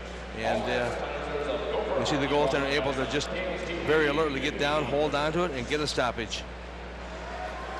Never saw a Gopher with fangs. Not Hauser, the mask, the thing on the head there. Oh, okay. Thank you. You look at his pretty good stats on his last 4 starts, but it all comes down to the last save you made in the last game you played. And he has faced precious few shots in that span. Only about 25 or 26 on average in those 4 games. Sending out to center ice, Doug Meyer. Minnesota needing a goal, if for nothing else, to get a confidence boost. They are pretty much being snuffed out here in most aspects of the game. Had a couple of scoring opportunities and then ran into a red-hot goaltender in Zulianello. Played in deep by Morrison. Trouble slides it around. Sendin goes after it. Comes back for the puck, and it's behind the net now. Toby Petersen up the middle. Peters. It's blocked by Hauser, and the rebound. Still loose. Cole plays it away. And it's blocked at the line once more. They sidestep Sendin and work it in deep. Peters right in the doorstep. Man, Morrison was all alone, but they couldn't find him. And it's icing. I'll tell you, Frank, Wow, this CC club is a very strong club. I talked to Don Lucia before the game, and you know full well Doug Woog is thinking, what can I do here? But Don said he thinks he has more depth with this club this year. He said goaltending, he said it'll be strong for us, but we need the guys to make things happen. You see a little pass right there, just into the skates, but they had a wide open net once again. They are continuing to skate, and they're applying the pressure. Minnesota having a problem in their own zone. And until they regroup, maybe they will change a little strategy here with this chalk talk coming up. But until they regroup, Hauser is going to be the key man in the game for Minnesota. Here's Nate Miller with Miskovich. They're onside. In the scramble, Miskovich pokes the puck free. He'll try to track it down. Back to the blue line. Here's Leopold firing. It's off a stick.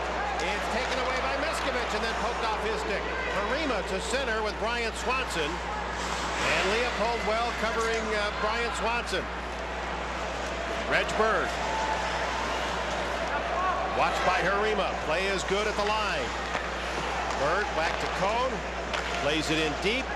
Berg locks up. Puck is underneath Scott Swanson. It was poked out of there by Scott Swanson to Brian. And the Tigers 3-on-3 to the Minnesota line. Brian Swanson watched by Cone. And Brian Swanson continues to hang on to the puck. Finally, it's taken away by Berg. He throws it down the rink. There's going to be no icing. Manning first man to it. Both teams making some changes.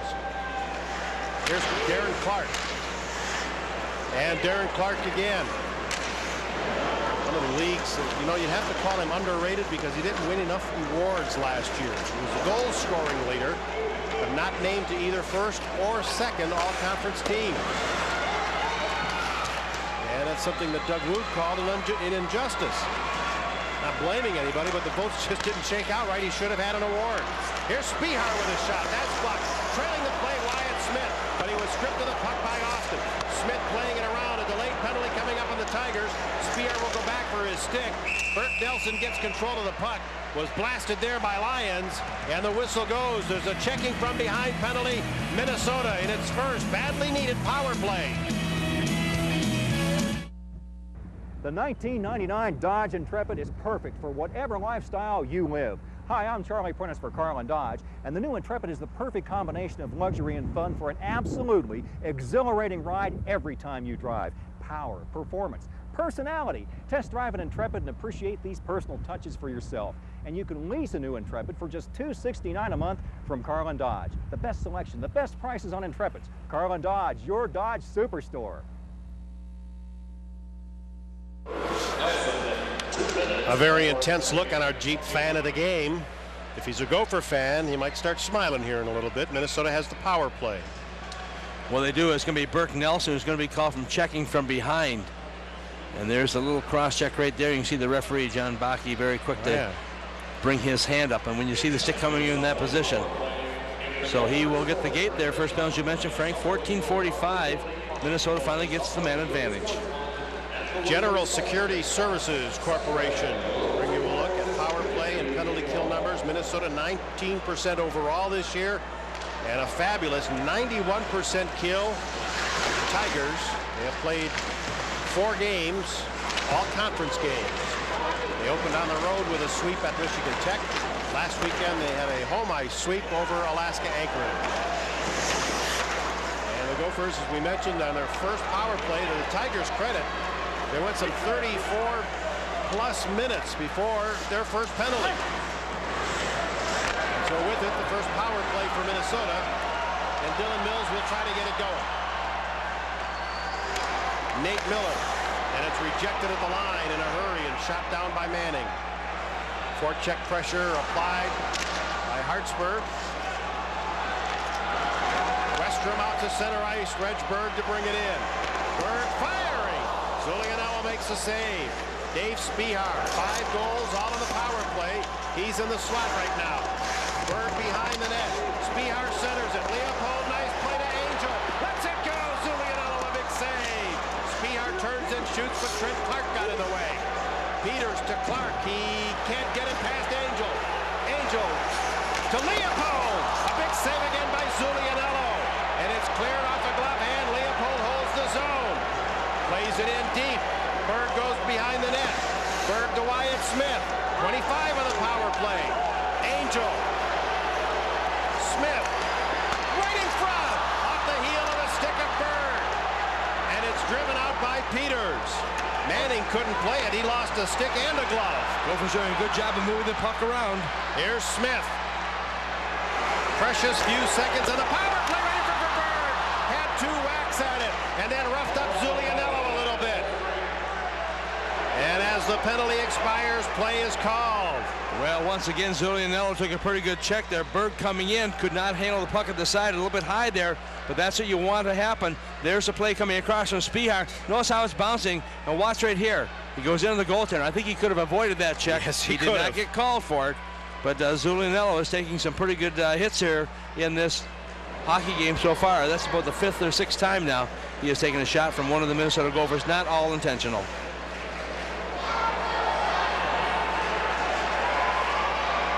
Gophers with a quick huddle. Back to 5-on-5 hockey. There's a look at Lucia. I'll tell you what a road record he has put together with his team. #1 last year in the WCHA, 16 victories. But look at overall, 33 games over 500 on the road. Clark streaking after a loose puck. Lyons got in the way and then hits the goalpost. Intentional or not, it doesn't matter. It has come loose, and it gets a little rough behind the net. Now, .636 road winning percentage. Most coaches would be happy with that at home. Yeah, they sure would be, and that's the mark of a good coach. When a team plays on the road and the players realize you don't have to be fancy. Watch this play once again. You got to stay with the body all the way, and you can see coming back into the play, you need the defensive help back here. And Wendell doing just that as he comes in, and also a little bit of correcting to the net as it came off. Hauser is getting a little bit of a workout here in the second period. Yeah, with each passing minute, this Tiger team seems to be getting stronger and showing more and more new dimensions, it seems. Well, once again, Frank, I go back to the experience because of the fact that even though they're freshmen and sophomores and so on, they have most of these players have at least 1, in some cases 2 years experience playing in the USHL, which has been a great stepping stone for a lot of these players to get to Division I. 4 freshmen up front: Harima, Hartsburg and Trent Clark. One on defense, Mike Stewart. And the sixth freshman dressed tonight is the backup goaltender, Jeff Sanger. There's the time left, 2:45. One goal in this period. It was a power play goal scored by Austin. The Gophers' lone goal by Stuart Senden back at 12:11 of the first period. Nelson spun off. Harima was spun off the puck. And out to center, 3-on-2. Westra in the slot. And that shot by Smith, he didn't get all of it. And Zulianello, a tougher save than it may have looked. Yes, it was a slower shot, but it was a change of pace.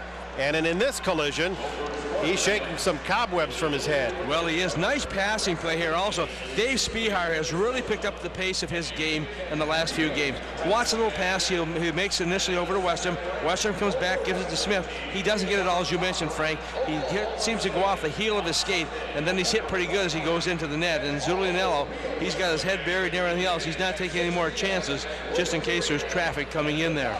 He took that flying stick of Wyatt Smith's, it looked like, across the back of the melon.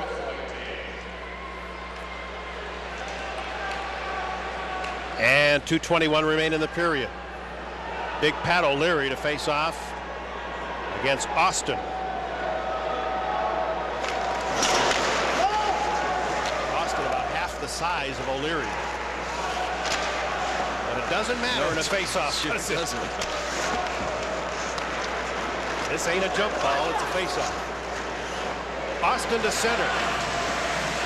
Wendell has him covered. Cone goes back for the puck. Good coverage by Wendell again on the far side. A little scrappy in front of the bench. O'Leary, a drop pass. Anderson playing it in deep. Two players still scrapping at the bench. And a referee picking up the pieces. The piece Derek Shepard was picking up was his whistle. And when he finally got it, he blew it, called the play. Well, Austin and Wendell were going at a pretty good rate on the bench, and it looked like they were going to go over top of the bench. And now we are going to get some penalties called by the officials. These penalties will come in 18 minutes and 15 seconds of the second period. Shots on net right now by the Tigers, 18-16 by the Gophers. John Bakke, he's only called 4 minor penalties to this point. This is like a cakewalk for him. He's not used to this, is he? He had that big series between Minnesota Duluth and North Dakota, in which they set a batch of not only team but conference penalty minute and penalty records. Saturday's game had 2 brawls. You know what, 5 players from each team were ejected, so they get to sit out. Minnesota Duluth hosting Wisconsin, North Dakota hosting Clarkson in a non-conference game. And it's pretty obvious there that the suspensions and disqualifications would hurt UMD more. Let's just a little play here. This goes on for quite a while. Who's got who here? I've got you, you've got me. Here we go. Excuse me, guys. And Shepard, where is that whistle? I think somebody dropped a dime. They're going for it on the other side of the boards. Well, they found it was a Canadian dime, so it wasn't worth it much at all. Well, a couple penalties. No big deal. Austin and Wendell also will pick up a penalty. It'll be a roughing call against Austin. 11 of Minnesota. Wendell will pick up the holding penalty. You know, maybe we ought to get Shepard a whistle with a string instead of the traditional hockey whistle. And our coach used to, in junior, when our coach used to go on the ice, we used to chew gum before it and then put it in his whistle so he, when he'd go to blow it, nothing would happen. What a guy. Don't get any ideas out there, guys. 2-on-1. This is the Tigers. Toby Petersen turns into a 3-on-1. A great play back to Toby Petersen. And the Tigers starting to open this wound up pretty seriously. They have a 4-1 lead.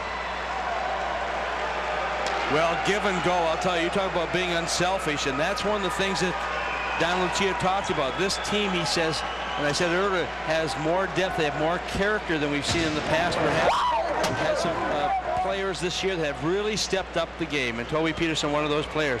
You'll watch here as he just battles battles to get to the puck initially. He comes in, all of a sudden Petersen takes it, gives it across ice, but Petersen still continues to go for the net. And that's the critical part of it there.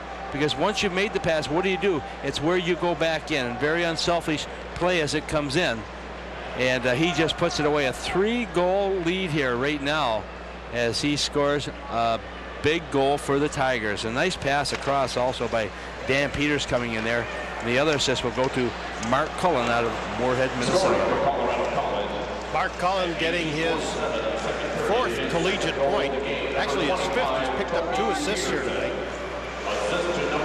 Getting the 2nd assist on this goal. Mark Cullen, the younger brother of Matt Cullen. He was an outstanding player with the Huskies from St. Cloud, now in the Anaheim organization. Berg at center. There's a minute to go in this, the second period.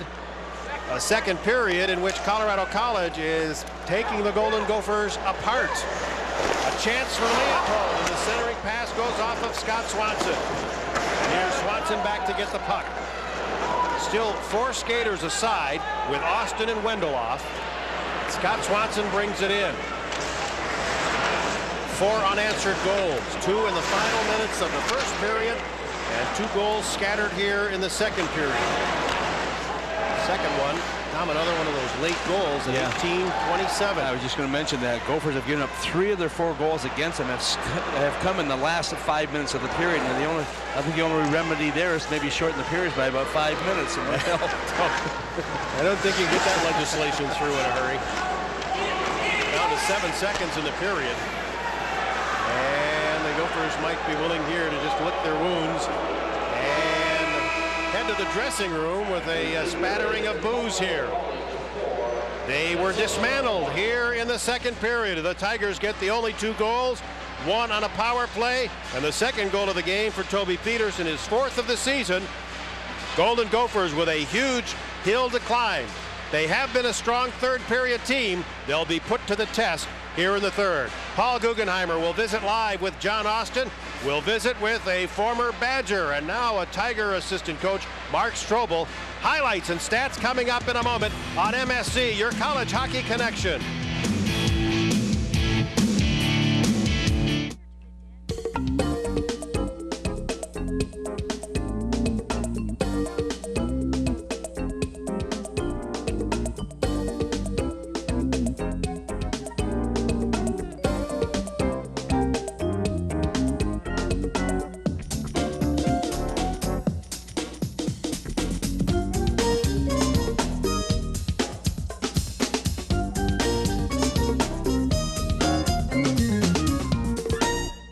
Hi, I'm Dave Logan. First Bank's given me 30 seconds to tell you all about loans. So here we go. Home equity loans. If you want to send your kids to college or maybe even buy a new car, First Bank can step to the plate for you. How about mortgage loans? If you want to buy a home, build a home, or simply refinance your current home, First Bank has fixed and variable rates that will work for you. The fact of the matter is First Bank is locally owned with great people giving personalized service. First Bank. Check them out. First Bank, the Colorado Bank for you. Back live at Mariucci Arena. The score after 2 periods of play now is the Colorado College Tigers 4 and the Gophers 1. Joining me now is a Minnesota native from International Falls, John Austin, who scored a goal in that second period. And John, a lot of folks down from the Falls watching you here tonight? There's a few. My folks and family, a few friends, but I suppose everybody else is staying at home, watching on TV as soon as old deer season starts tomorrow, so they got bigger priorities. And I suppose you won't get a chance to get out there either this year. No, I won't, but just another year I'll have to wait, so it's no big deal. Your team is flying out there. After the first period in which the Gophers dominated early, all of a sudden you guys started to click in, and this is the goal you scored here in the second period. Yeah, just great patience by Swan there, and you know, I had a wide open net. I didn't get much on it, but fortunately there's enough to go in. What turned this game around for the Tigers? I think first period, you know, it's just kind of a feeling out process for us. You know, we haven't seen them yet this year, so we came out and, you know, we played pretty well defensively, and that's all we're trying to do in the first period, get a feel for the game, and, you know, came out a lot more jump second period, so kind of were able to take it to them. You must enjoy coming back to the Twin Cities and have some fond memories, if for no other reason than the the state title you won with International Falls back in 1995, I believe it was. Yeah, that was a good time. Yeah, I enjoy any time I can come back here and play in home state. You know, I got a lot of friends, a lot of family in town, and you know, it's just fun to see people and fun to play in front of a good crowd. All right, well, so far so good for you guys. Thanks a lot for joining us. You bet, thank you. John Austin from International Falls and now with the Colorado College Tigers joining us. In a moment, we'll talk with an assistant coach with the Tigers. Mark Strobel, the St. Paul native, will join us after 2 periods at CC 4 and the Gophers 1. You're watching college hockey on MSC. $2.99 doesn't get you much today. A fast food kiddie meal, 2 bottled waters, or a large cafe latte. However, for $2.99, Fast Eddie's has an all-you-can-eat buffet. Feast on pizzas loaded with mounds of toppings and an ultra-fresh salad bar. If you don't see the pizza you want, ask and Fast Eddie's will make it for you. Bring the family to Fast Eddie's for the $2.99 all-you-can-eat buffet. Just look what you'll get someplace else for $2.99. Try our new hot and spicy pizza sauce at Fast Eddie's. After these guys, watch these guys. This season, Monday Night Quarterback follows Monday Night Football, and it's your chance to catch up on the big plays and scores from the weekend's football action. Get all the football news you need, plus a look ahead to next week's matchups. Monday Night Quarterback, following Monday Night Football. Sponsored by Listen Up Audio Video, Overhead Door, and your Rocky Mountain Ford dealer. News 13, the leader in total news coverage, not only bringing you the big stories, the test allows doctors to target the cancer and treat it with the right medicine, but all the stories. The state's medical board is making it a lot easier for patients to check up on their doctors. Taking you beyond the headlines and giving you a better understanding of what's going on and why. Southern Colorado's best news. News 13 everywhere, every day. Did we hear from you predict that at the beginning of this thing, Marvin? Catch Johnny Renshaw, the Freak, weekdays from 8 till noon on the Jock, 1240 KRDO. Well, you know, it's my job to educate America, so, you know, I do what I can. After lunch, talk sports with Peter Brown, noon till 4 on the Jock, 1240 KRDO. This is my arena. This is my stage, my game. You never know what Papa Joe's gonna say. Weekdays from 4 till 8 on the Jock, 1240 KRDO. The motto of Rotary is service above self. Over the years, our main concentration has been on helping children. The fact that we can combine our resources together allows us to do so much more in the communities and in the world. The Rotary clubs internationally have practically wiped out polio. Our Rotary Club is teaching children to read through the Read to Succeed program. Our hands-on project is working with Ratio Housing. The Rotary Club is your friend and neighbor.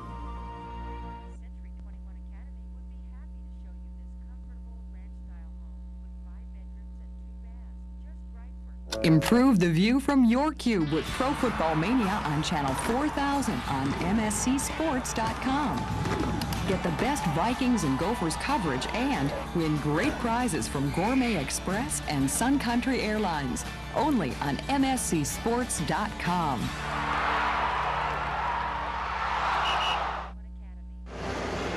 Back live at Mariucci Arena, Paul Guggenheimer, along with one of the assistant coaches of the Colorado College Tigers, Mark Strobel. His Tigers leading the Gophers 4-1 after 2 periods of play. And Mark, your guys are playing extremely well. They are. We couldn't drew up the system any better for them to follow. We were a little shaky in the first period, but kind of settled in with our forecheck, and I think the boys calmed down a little bit and really got to work, established our forecheck, and made some plays at the net. This is your first year as an assistant coach with Colorado College. How did you get into this? Well, I have always loved the game of hockey, and I had done a lot of coaching in the past when I would come back from Wisconsin, actually up here in Minnesota, and it was something that when my career had ended, I got into a little bit of the real world type of work and really missed hockey, and I really wanted to give something back to the kids, and I love the game, and for me it's a great opportunity to get my foot in the front door, and I'm at Colorado College. And besides, what else is a guy with a history degree going to do? You got that at Wisconsin, of course, where you were the captain of the Badgers for a couple of years. And it seems like just yesterday I was watching you play at Hill Murray, and you are, of course, from St. Paul and led Hill Murray to a state championship back in 1991. The years are flying by now, though, aren't they? They really are, and you know, you really look back on those days, and for me it was they were great experiences, and it was just a pleasure to be a part of all the things I've been fortunate enough to be a part of. And for me now, it'd be fantastic to win some rings in college hockey wherever I may end up. And like I had said, my goal really is to give some of the experiences I've had through hockey and through schooling back to the young kids nowadays. And who knows, you may end up winning a ring with this team. Mark Strobel, thanks for taking the time to join us. Well, thanks for having me. Mark Strobel, Hill Murray grad, Wisconsin grad, now coaching with Colorado College. They lead the Gophers 4-1 after 2. Back with second period highlights, joining Frank and Tom after this. You're watching college hockey on MSC.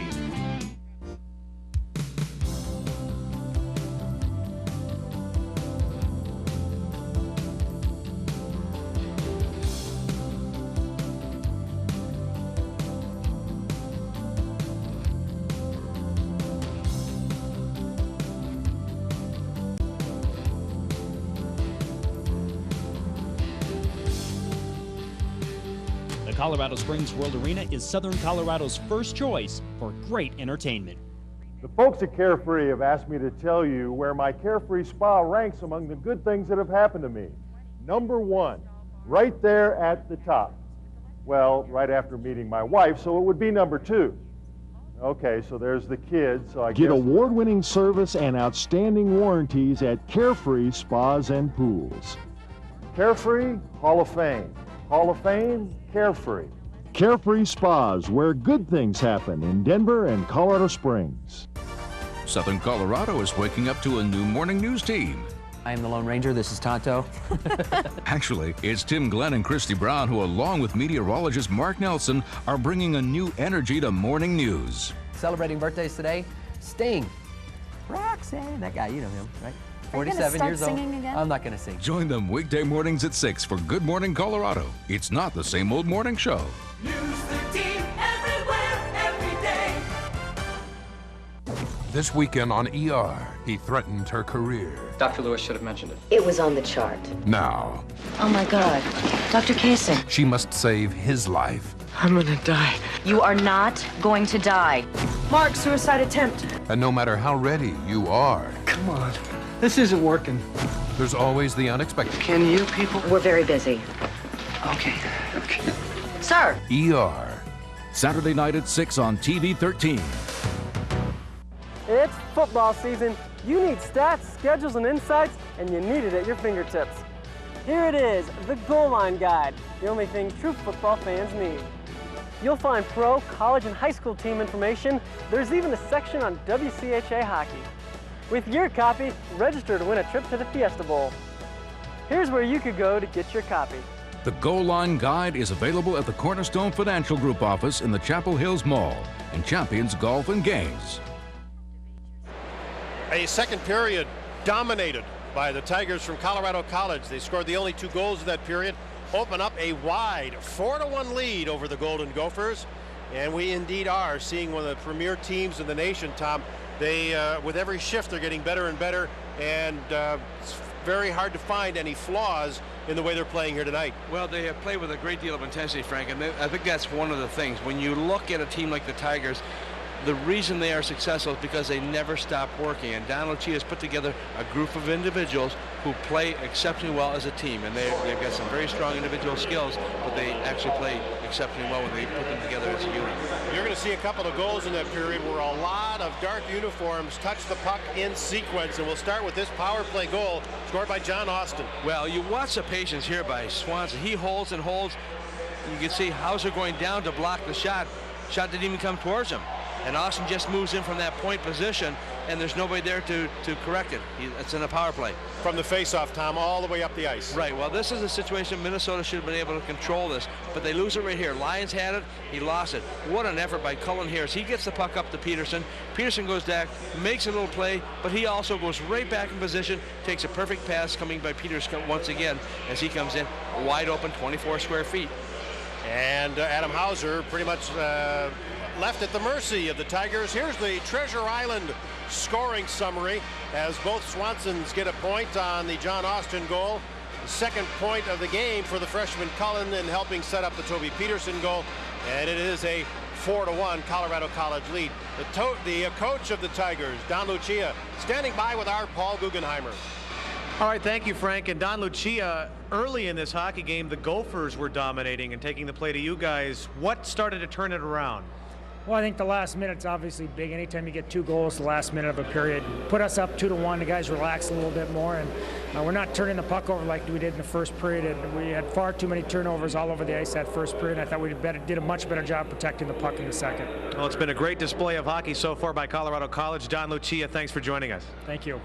Head coach Don Lucia of the Tigers. In a moment, we'll be back with third period action. The score after 2 is Colorado College 4, the Gophers 1. You're watching college hockey on MSC. Due to circumstances beyond our control, tonight's game is canceled. Take your skates off, eh? What's up, Coach? The game's postponed. What? What do you mean? Some guy came in with a Wendy's spicy chicken sandwich. Oh, they're good. It was so hot, the ice melted. Again? Oh, for the love of Pete. Wendy's spicy chicken is a whole breast filet seasoned with Dave's own blend of pepper and spices. It's one hot sandwich. That's the second time this week, Dave. Sorry. Wendy's spicy chicken. When you're hot, you're hot. Chocolate milk, sweet refreshing. Put on a chocolate face. The look is prepossessing. Put on a chocolate face. There's no age you gotta be for a chocolate smile. Red, fresh taste all over the place. And put on a chocolate face. Oh, quality check. A fresh taste makes the smile. Buy Sinton Quality Check Chocolate Milk. Fraser's got a new agent. You told me this was a pretty big deal. Are you sure you want to send in that Mouseketeer? Well, time to skedaddle. But the old one wants him back. You know my number. Still 666, is it? Now, will a KG publicity stunt? Is there anything as stirring as the crane's majestic cry? Ruffle the doctor's feathers? I'm thinking of loons. That's a coincidence. On Frasier. Friday on TV 13. What is the Alive to Strive spirit? It's making a commitment, fighting against adversity, and going the extra mile simply because you want to. It's reaching for the stars when everyone else is content just to wish on them. Meet some of these inspirational individuals and catch the Alive to Strive spirit every other Friday only on News 13. Sponsored by Pepsi, American Family Insurance, Home Furnishings Plus, Garaba's Italian Grill, and National Driver Training. You're here. It's time to buckle down, empty the in basket, and show your boss you can do it again. And Sax 105.5 is here to help you get through the day. Only smooth sounds, cool songs, artists you know. Designed to get you through the day without blowing a gasket. Sax 105.5. Welcome back to Mariucci Arena. Along with Paul Guggenheimer and Tom Reid, I'm Frank Mazzocco. 4-1, the Tigers lead over the Golden Gophers. Minnesota had the first goal of this game, scored by Stuart Senden. Tigers have answered with 4 straight, 2 in the first, 2 in the second. We start this third period for about 14 seconds anyway. Each team a man short. Austin and Wendell are still serving minor penalties that were called at 18:15 of period 2. And the puck rolls into the Minnesota end where Leopold picks it up. Wendell and Austin are out, 5 skaters aside, and our third period just underway, and Minnesota will have to start climbing a bit of a hill here in the third. Statistically, they have done a real good job of outshooting their opponents in the third period, dominating by a margin of 102-74. But in goal production, they've only outscored their opponents 7-6 in the third period. And the Tigers back in their own end to regroup. Controlled by Mike Stewart.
so the Gophers will have a chance here to make the change on the errant pass, and Peters gets it ahead for Trent Clark.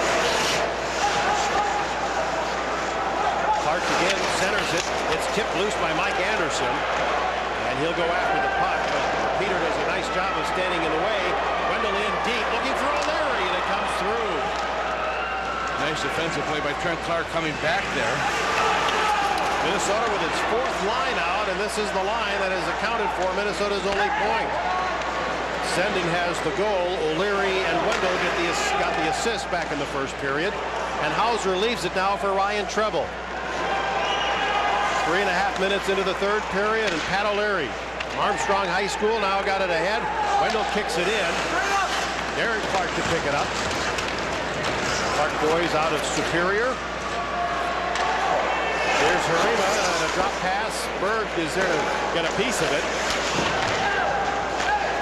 And now it's back out at center ice. The Tigers will have to do nothing more fancy as long as they maintain this lead. And the pressure will be on Minnesota to try to do something, which can be a very difficult thing to do. Well, it can be, especially Frank, right now, because Minnesota's not controlling the puck at all. Out at center, Mike Anderson quickly ahead to Miskovich. Miskovich now to Anderson after that shot caromed to him.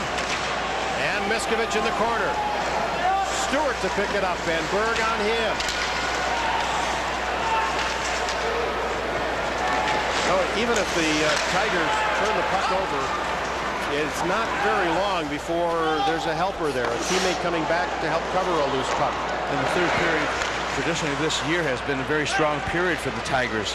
11 of their 20 goals have come in the third period going into the Knights game. It's a sizable statistic. The goal is loose. It's a 4-1 score here at Mariucci Arena. This Colorado College hockey game is presented by Wendy's, the best hamburgers in the business. Underwater Connection, certification, travel packages, equipment repairs, and rentals. And Carlin Dodge, the Dodge Superstore.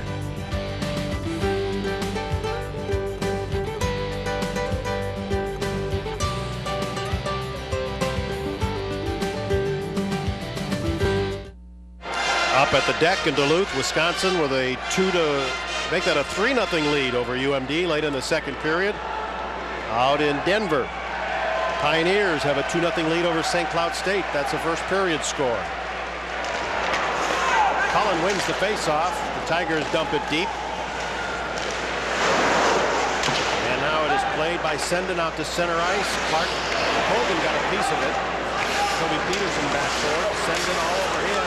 Forces the turnover. Here's Cole after it. But Peters right there to cover and just nursed the puck out of the zone. Here's Peters after it again. Mr. Steady on defense. And Peters from Cottage Grove. Quick centering pass deflected by Toby Petersen. A big rebound, and it's stuffed in for the 5th goal by the Tigers. And Justin Morrison, the sophomore from L.A., bags it. Well, did he ever. I mean, he had a wide open net coming down there too, Frank, and it looked like it was going to be an innocent play initially. But all of a sudden, the Tigers have responded once again with a goal here in the third period. And this is a tough hole for the Gophers to climb out of right now. Once you get the puck in your own zone, you want to come out together. You're going to see the unit right here. Little pass coming across, little deflection, and look at Hauser. He's coming one way, but deflected off the defenseman, goes the other way, and on that right wing position, you've got Morrison come down there. He just puts it into the net, scoring at 5:24. As you mentioned, Toby Petersen will get 1 assist on the play, and Mark Cullen, we talked about before, the brother of Matt, gets the other assist. And that line, that trio, has accounted for 8 scoring points, 3 goals and 5 assists. The 3rd assist for the freshman Mark Cullen.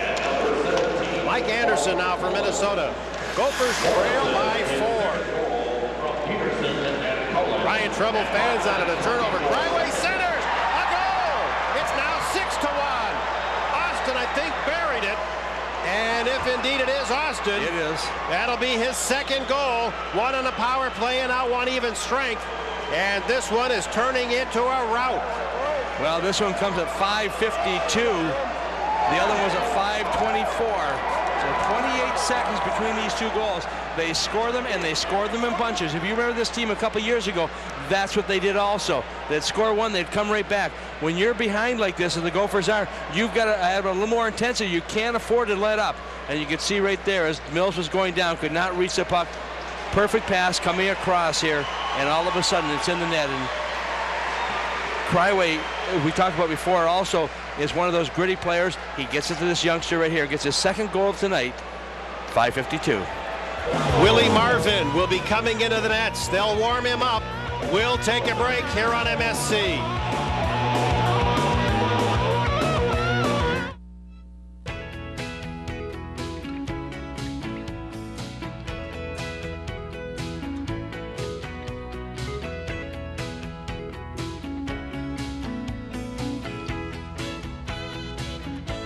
MCI WorldCom is now hiring full and part-time employees to work in a fun atmosphere.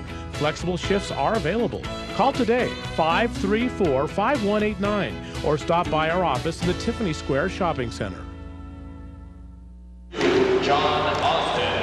Tom, I don't know, Adam Hauser will take this as hard as anybody. He's very hard on himself. But if you look at where these goals were scored, pretty much by unchecked players after A, a lapse, or B, some great passing, and sometimes a combination of the two. Well, and you're absolutely right. He did not get a lot of help here, and he's the first guy to sit down, and you can just look at the look of pain that he has on his face. Willie Marvin gets the call once again to come in here, and Willie, the 22-year-old out of War Road, Minnesota, is going to get an opportunity. You know, they were talking about goaltenders and being able to step to the front. You look at his record this year. Right now, Willie's looking for another opportunity to get back into the game. And, you know, Hauser may have not been his perfect game tonight, but you have got to look at the help that he was getting behind that blue line.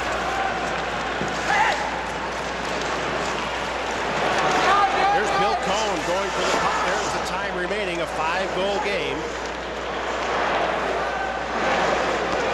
And it's floated in by Hartsburg, but now taken away by Wendell. It dropped pass for Cohn, and it was knocked away from him. And from the front of the goal, it's taken away by Ian Petersen. Peters back to Petersen. They misfire on the pass. Apparently it was tipped at center ice, so there's going to be no icing, and Nate Miller will come back for Minnesota. Nate Miller with Reg Berg and Aaron Miskovich. Here's Manning for the Tigers, and out to center ice. Poked loose by Mike Lyons. Flipped back in. Angel. He is brought down on the check by Darren Clark. And it's brought in by Brian Swanson, and it's knocked away from him. 2-point game for Brian Swanson with a goal and an assist. Here's Nate Miller. Harima has it. Broken play at the line. And it's forced ahead by Angel. Brian Swanson had it for a moment, but Berg stripped him of the puck. In the slot, Darren Clark shooting high. And Angel will go after the puck. Out at center, here's Harima. First shot on Marvin. And it's down off the glass. Now Clark in the slot. Back at the line, the zone held. A nice little play at the blue line by Morrison. Here's Spihar. And it's pushed ahead by Mark Cullen. Toby Petersen in deep. 3 points for him tonight, 2 goals and an assist. This center iceman Cullen has 3 assists. And Berg gets a piece of it. Pressure applied by Toby Petersen. And Berg once more. He's having his way right now. Yeah, they are. Berg just shot it up behind his head over the glass onto the road. Well, we'll revisit the New Dodge Challenge, and there may be some pretty obvious answers here, Tom. Well, I think someone pulled the plug here right now. Minnesota really has not had a chance to have a power play. I mean, they had, what, 1 chance in this entire game. Right. But they have really been able. That's one way to shut down the power play. not take any penalties. Strong first period? Yes, they did. Both teams, I thought, had a pretty good first period. Minnesota maybe had the advantage there. Since that point, it's been all CC. Minnesota keep the play in the CC zone. We're not seeing that. Remember one thing, that the CC forwards are better than the Minnesota defense, and that was not working for them. And the way things are going, they've got to pick up the pace. They've got another game here tomorrow. Willie Marvin was blasted. He's lost his stick. As you see, it's off to his left by a few feet.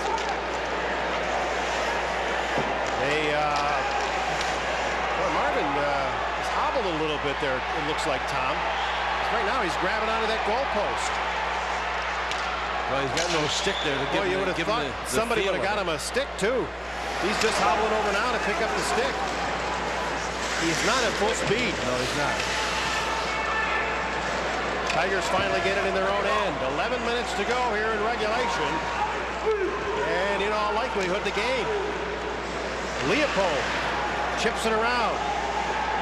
Waiting for it is Petersen. John Cole is there. Trevor got a piece of it.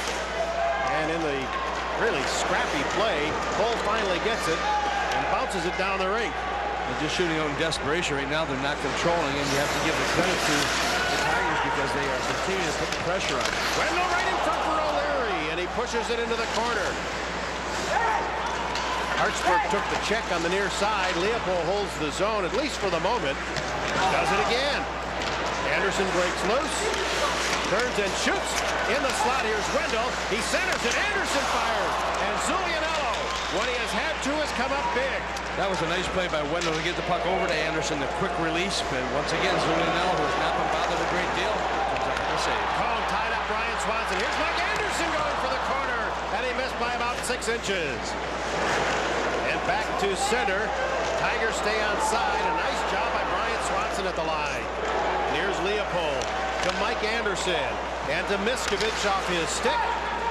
And they will regroup. This is Paul Johnson turning it around in a hurry. Swanson shot high and wide. Nate Miller after the puck. Back out at center. Tigers work it in quickly. The pass. They were looking for Mark Cullen in the slot. And this puck leaves the rink. And Willie Marvin finally gets a breather. And he has his head down on the top of the net. We'll be right back. This Colorado College hockey game is presented by Sinton Dairy. Freshness and quality in dairy food since 1880. Don Bates Insurance, auto, home, business, life, and aviation insurance. And the Pa Sertich Ice Center, the coolest place in town.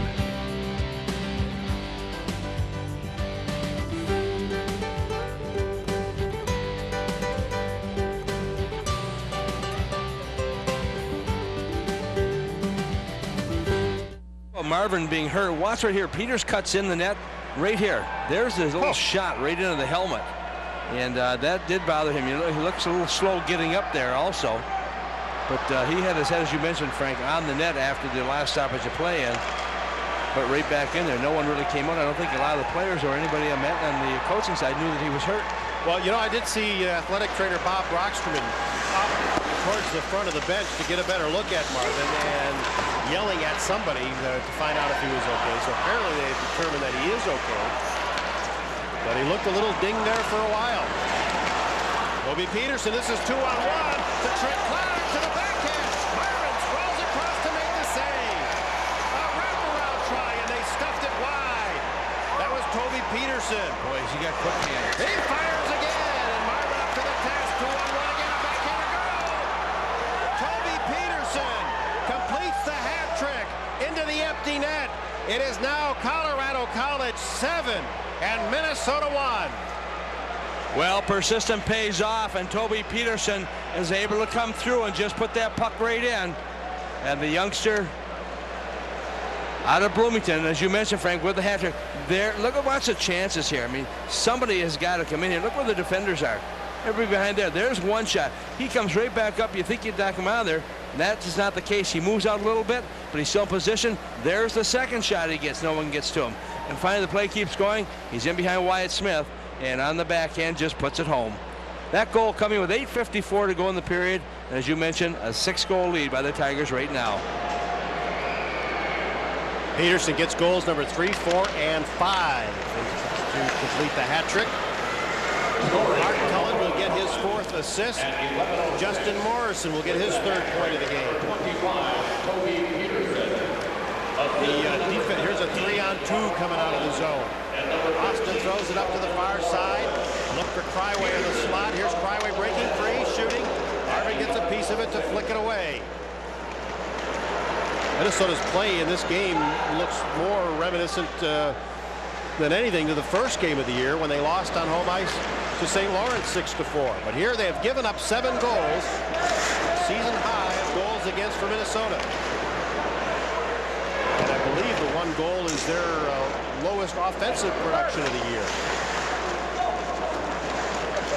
Dylan Mills back out at center. Sendon shooting it high to get it in. 8 minutes left in the game.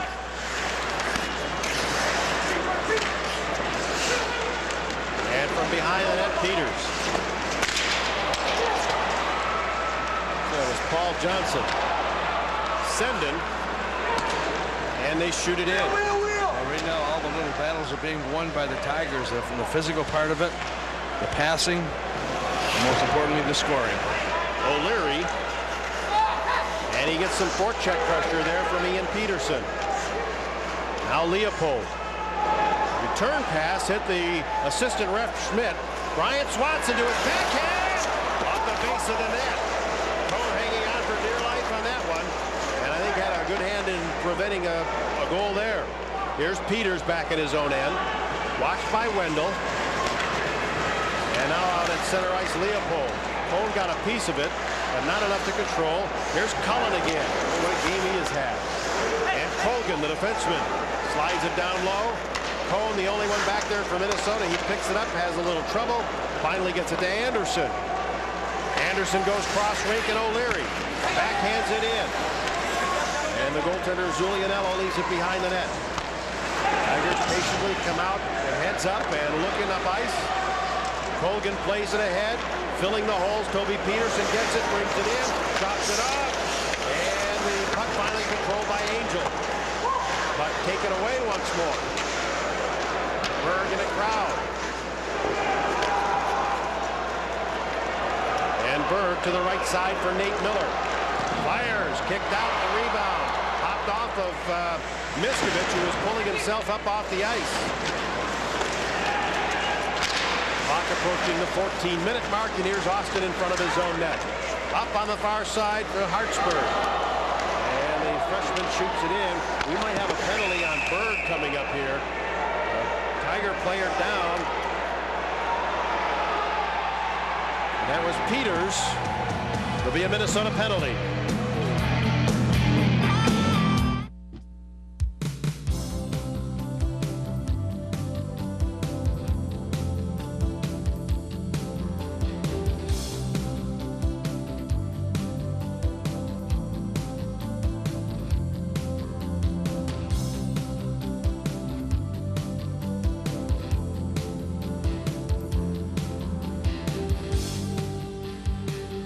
Colorado Springs World Arena is Southern Colorado's first choice for great entertainment.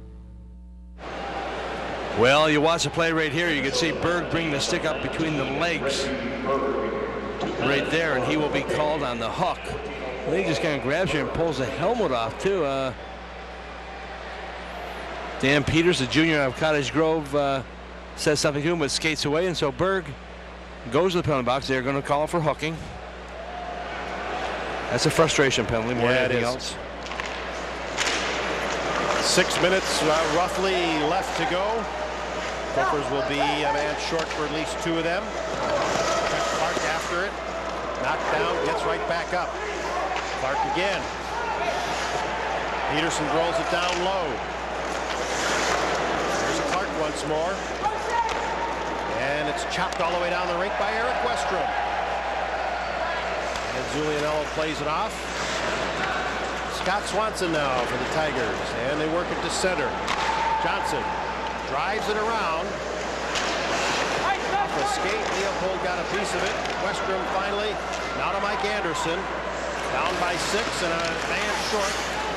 Anderson slides it in low. He's all by himself. No one would be there with him. 4 dark jerseys around him. In a tough spot. They need the offense, but they're short legs aren't going anyway. Cone from center and to the far corner. Nate Miller in a little bit of a forecheck.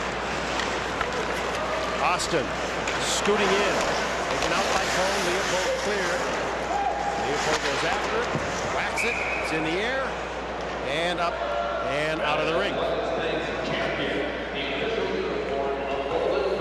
Well, there have been so many great passing plays here. Probably could have a tie if we wanted to for our Abra assist of the game. Yep. But here's one of the best. This is very cute. Watch right here. Just a little back hand pass up a little high. Swanson takes it with his hand, drops it down. On the backhand, he puts it in. And that was back in the first period. What a nice play that was for the Tigers. They have upped the lead now to 7-1 with 4.5 to go here in the third. And Angel after it again. Austin centers and it comes through. Here's Stewart to pick it up. Still on the power play. Anderson shorthanded. And that's a turnover. Manning will drive it in. Oh, and Angel fans on it. Wheels are coming off the wagon. And a check thrown by Angel. Westrom. And again, Cam Fryway. Another 8 on the power play for the Tigers. And it's going to be a painful next 4 minutes here for the Gopher faithful. Quick centering pass to Austin. He waits. He dances. Marvin was there with the left hand to scoot it away. And it's getting pretty physical in front of the net.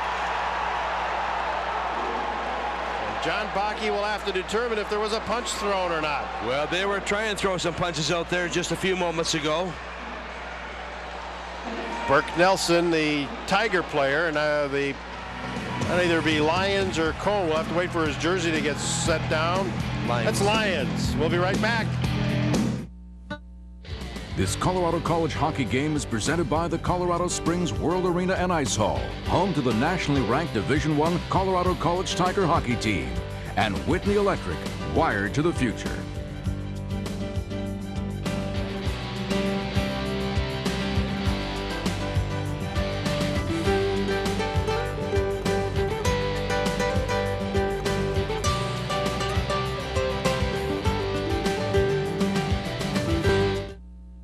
Well, the play's away from the net, but watch in front of the net now. You see these two players going at it. Lyons and Nelson both. Nelson kind of gets pulled down there. Now they're trying to grab on. Watch, you're going to see a couple of punches, little short punches here too. Nelson coming in here and just both players going with the rights and lefts. And Mike Lyons is going to get 4 minutes out of that deal. Lyons 4 minutes for roughing. Burke Nelson 2 minutes for roughing. Pretty much academic at this point. With 3:50 to go in the game.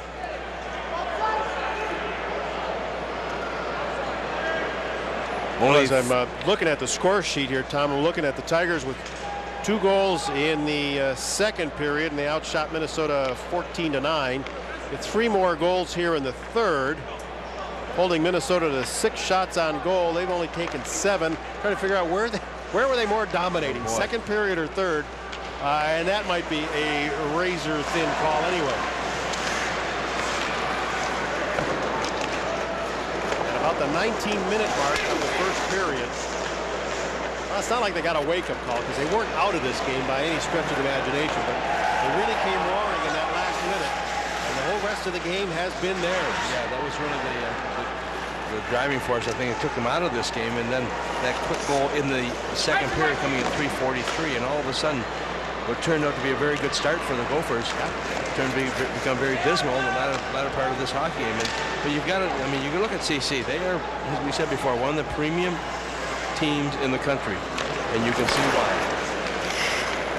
I mean, you look at we're looking at the big players, like the Swansons to score all the goals and so on. All of a sudden, the second line is a team that group that comes in here and dominates with points tonight. They're getting points throughout the lineup and generating some from defense as well.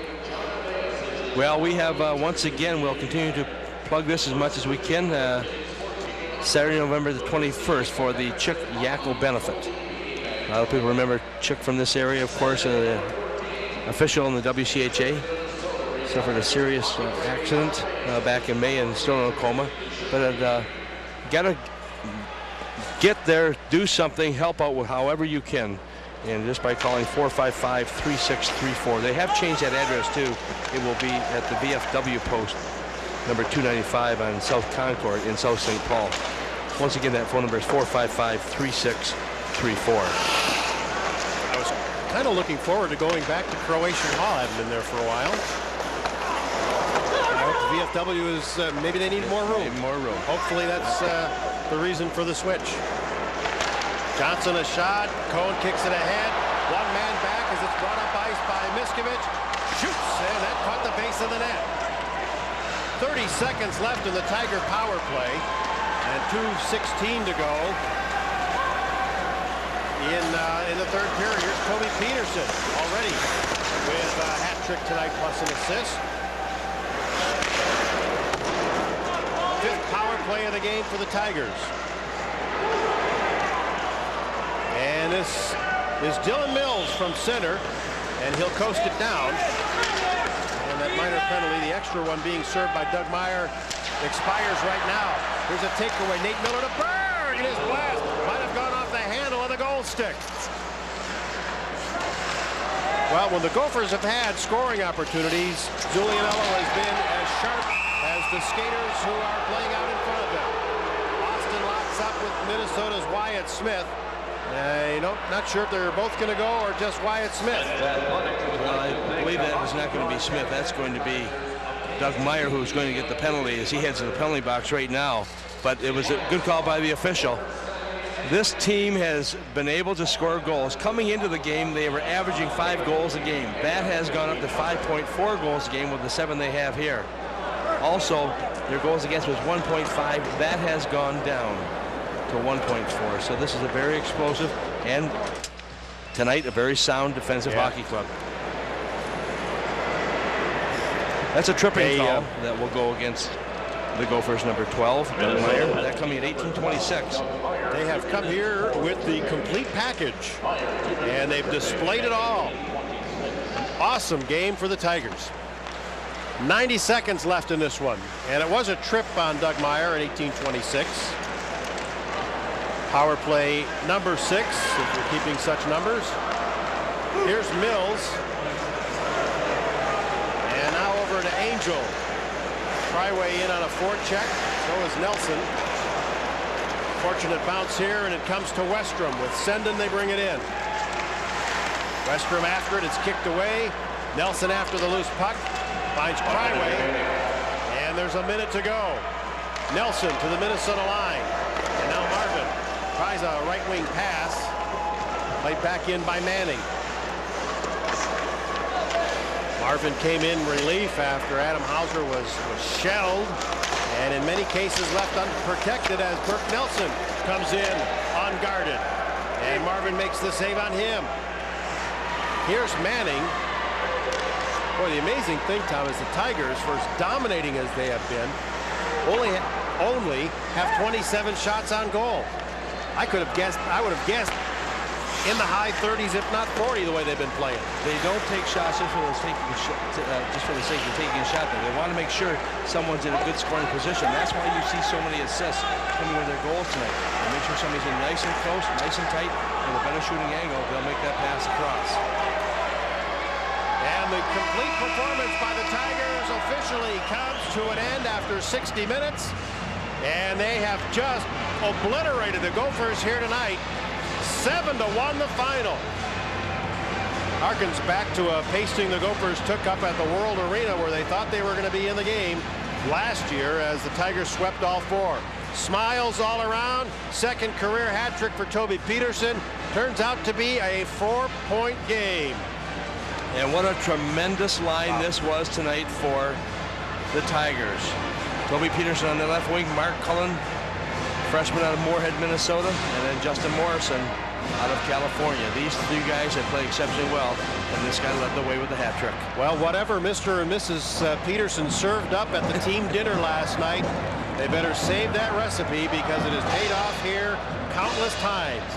A 7-1 victory. We'll put a wrap on this one and look ahead at tomorrow night's rematch. Can the Gophers rebound? We'll talk about it in a moment. Looking for a powerful quad cab truck? Carlin has it. How about a sporty but tough Dakota? Carlin has it. Carlin has trucks, and Carlin has more trucks. If you're looking for a truck, Carlin has it. About 150 Dodge trucks from which you can choose. Dodge, Ram, and Dakota are the toughest, most powerful trucks on the road. And Carlin offers you a 3-year, 36,000-mile bumper-to-bumper warranty and free oil changes for the lifetime of your warranty. Pick up your pickup at Carlin Dodge, your Dodge Superstore. At Perfect Teeth, we know that friends, family, and hobbies fill up your spare time, and the dentist may not be high on your list. But quality dental care doesn't take much time, and the benefits last a lifetime. Our dentists are experienced, and our state-of-the-art office is conveniently located. So if you're looking for affordable and thorough dental care, come to Perfect Teeth, and we'll give you something to smile about. Brighten your smile with our $199 teeth whitening special. Call 579-8799. Perfect Teeth, serving the dental needs of the Front Range.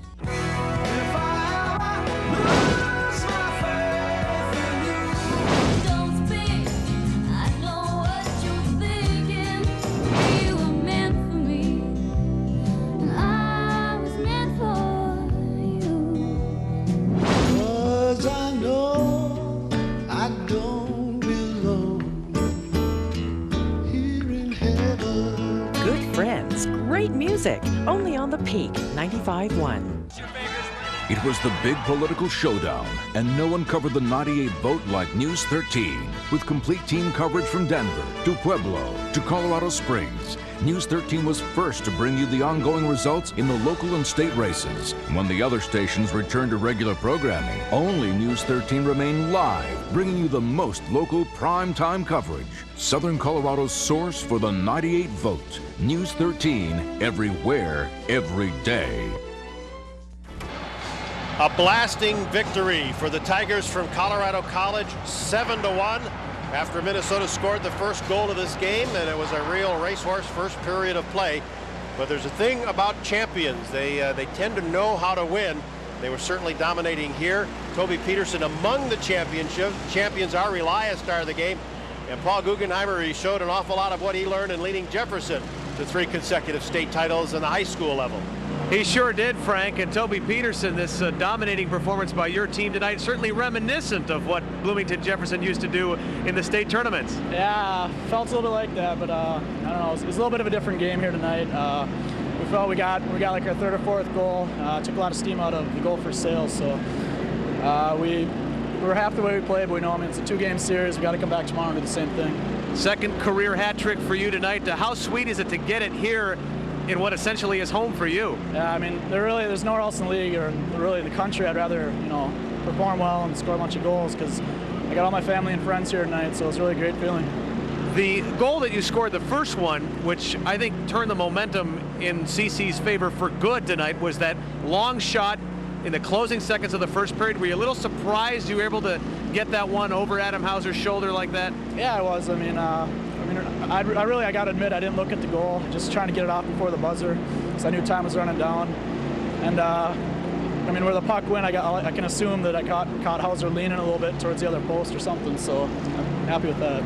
And then towards the end, you had a nice juicy rebound that you were able to tuck home, and that had to be a good feeling, knowing that, hey, I got a shot at a hat trick here. Yeah, I mean, it was far from a pretty goal, but our line was really buzzing that shift. I mean, we were all over the ice, beating them to loose pucks and everything. So, I mean, it doesn't matter how you score. I mean, when you get a hat trick, it's a good feeling. You guys, lately you've had the Gophers' number. How do you explain the dominance? I don't know how to explain it. I mean, it never hurts having as many Minnesotans with a chip on our shoulder, I guess, in the Colorado locker room. But I don't know how to explain it. I think we come prepared. Everyone's jacked up because we know Minnesota is such a successful team. They always are. So we come ready to play.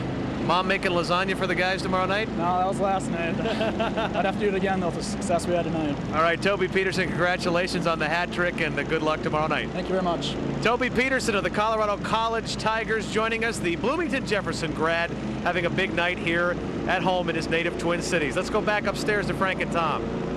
Gooks, thanks very much. It'll be a cold lasagna for breakfast for the team tomorrow. Get the leftovers out, Mr. and Mrs. Petersen.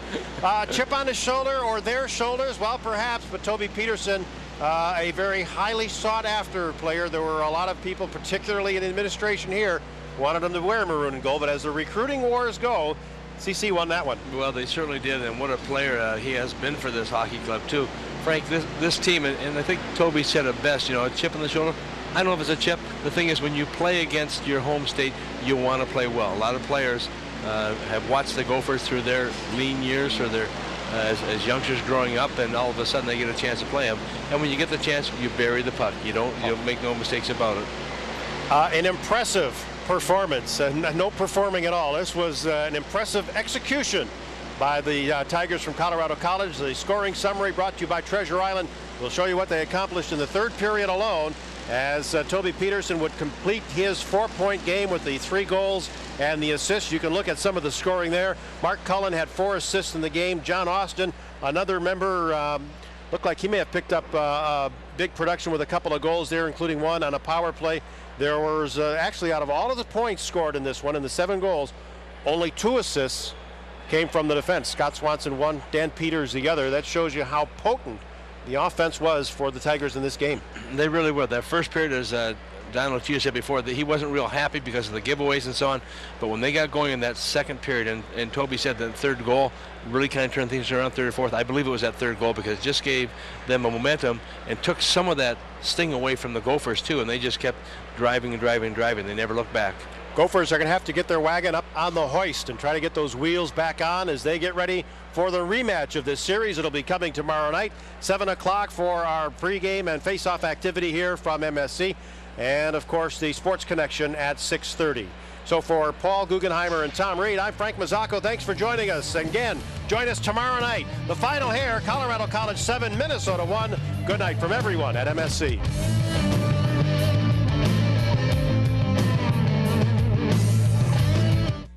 Largest margin of victory for any CC team ever in Minneapolis tonight. Oh, so they won. Okay, yeah, got that 6 out of the way. goals, 4 straight at Mariucci Arena, and all the guys that were a little bit banged up, John, came out smelling like a rose. They'll be ready to go tomorrow night. Great night. If you weren't excited before, I think you have reason to be now. Only 2 WCHA teams have never been swept at the Mariucci Arena. One of those is Denver, the other one, Colorado College. The Tigers played inspired, smart hockey tonight, staying out of the penalty box and using their speed to exploit the Gophers' defense. CC would get behind in the first period. Watch the clock. Less than 30 seconds to play. Brian Swanson catches it, drops it, sticks it. That is a goal. Watch again. That's great hand-eye coordination. 1-1 at that point. Watch the clock again coming up here. Less than 5 seconds to go. 1.9 to be exact in the first. Wow. Toby Petersen grew up in Minnesota just a few minutes from Mariucci. He makes him pay. 2-1 CC after 1 in the second on the power play. Brian Swanson to John Austin. Austin also grew up in Minnesota, showing off for the home fans. To Dan Peters to Toby Petersen, another goal. Petersen had the hat trick tonight, and Justin Morrison, he wants to get in on the act as well. He takes it off the rebound and will score. 7-1 is the final score. CC takes game 1. Toby Petersen talked about the hat trick after the game. Yeah, I mean, there's nowhere else in the league or really the country I'd rather, perform well and score a bunch of goals, because I got all my family and friends here tonight, so it's really a great feeling. I think first period, it's just kind of a feeling out process for us. We haven't seen them yet this year, so we came out and, we played pretty well defensively, and that's all we're trying to do in the first period, get a feel for the game, and, came out a lot more jump second period. So. Other scores in the WCHA, Michigan Tech and Alaska Anchorage just underway. Wisconsin 2 better than Duluth. Denver wins again, knocking off St. Cloud State 5-3. North Dakota over Clarkson, non-conference game there. And Air Force suffers their first loss of the season to Bemidji State. The final score in that one, 3-2 in overtime. NHL tonight, how about this? Valerie Kaminsky, a hat trick. They knock off the division-leading Edmonton Oilers. Your final on that one, 5. Me a forward checking.